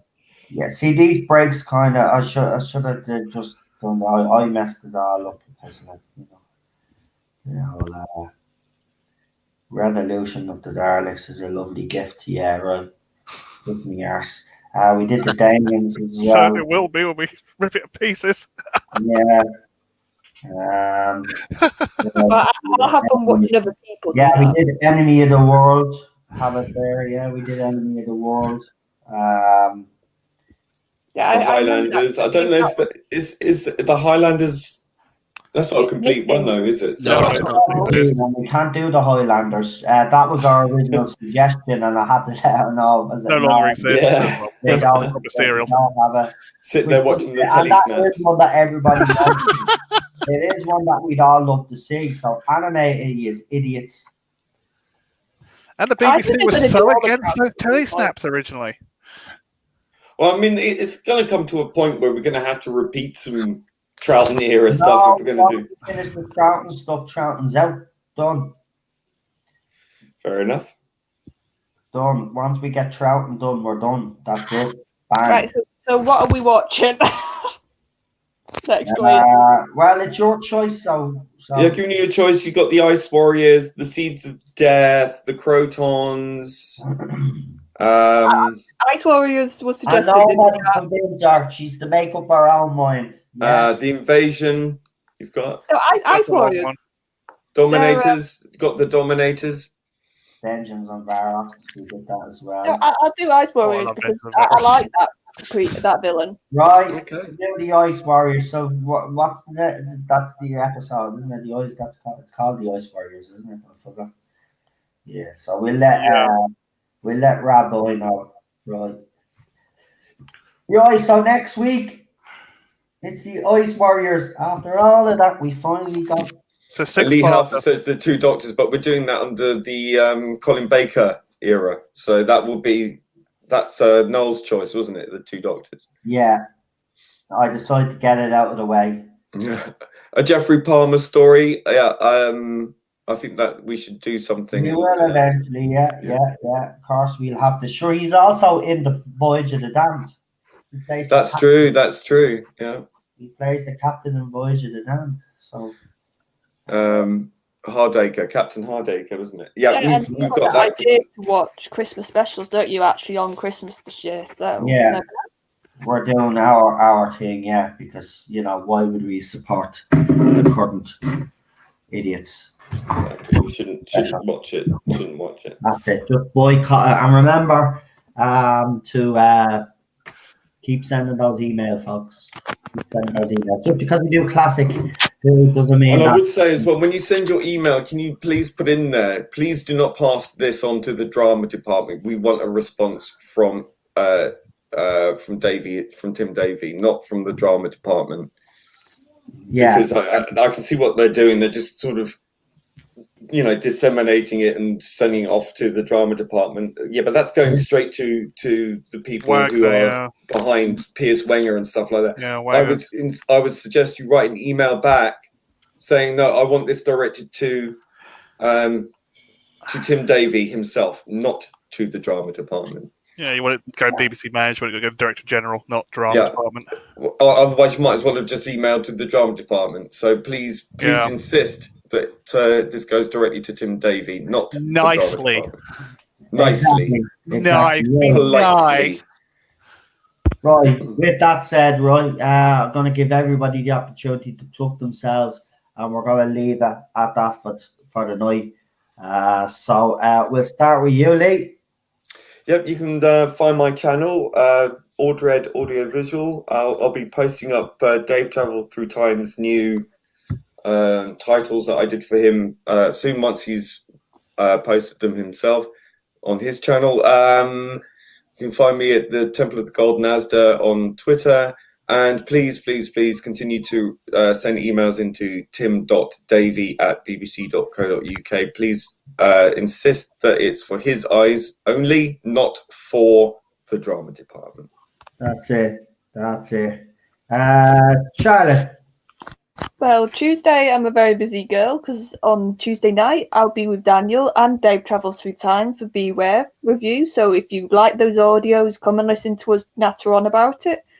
And then during the afternoon, Dan's invited me onto his stream for a really fun idea. So I'd say if you can make it about 4ish, try and make it to that stream. It should be a lot of fun. Fantastic. PD Rich. Well, you can find me either on Facebook on the Post Geek Singularity page, or you can find me on Doomcock's Army. I'm normally hanging around the chat somewhere, or I'm normally in Noel's chat as a wrench. So keep an eye out for me. Thank you. And the real Super John. You can find me on YouTube under Super John or Real Super Doctor, and you can find me on Twitter on Real Super Doctor as well. Fantastic. Right, folks, as I said, I'm going to be leaving straight away because, you know, I have to have a shower. Mrs. is in bed now, so I want to have my shower before she actually falls asleep because, you know, I don't want to disturb, as they say. So that's it. Listen, I hope you had a good time. Sorry about the start of the stream, but I had to get stuff off my chest, as you do. And we will be back for Wednesday as well. Don't forget, where we do a watch along of the second episode of The Mandalorian Season 2. Come and join us for that. You'll get live reaction, and we'll give a bit of a review and then a rating.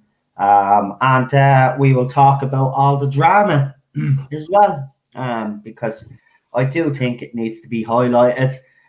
It does kind of roll me up a little bit. I mean, I don't know what Star Wars fans want now at this stage. I mean, as a Doctor Who fan, I would snap the hand off the BBC if they gave us a decent spin-off that was better than the main stuff. And that's exactly what Jon Favreau was doing. But I just don't get it. I really don't. And, you know, I'll call it out. I don't care. That's the way I'm built. I won't. If I see bullshit, I call it out. And I'll always do that. I just think right now it's fake rage. And Rome wasn't rebuilt in a day. Yeah, exactly. And look, it's a good start. You know what I mean? It's the second season in. I mean, I don't know what they expect. I really don't. And we'll see over the next couple of weeks what happens. But I have to say, it's kind of funny to watch the ones that are supposed to be, you know, reviewing this. The channels that cover Star Wars are covering Star Trek instead.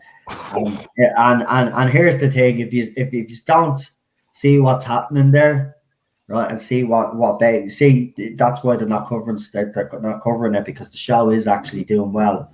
So they'll cover something that isn't doing well. And that's the way I look at it. And I'm not going to go behind the door, but I think it's disgusting. Yeah, misery hunting.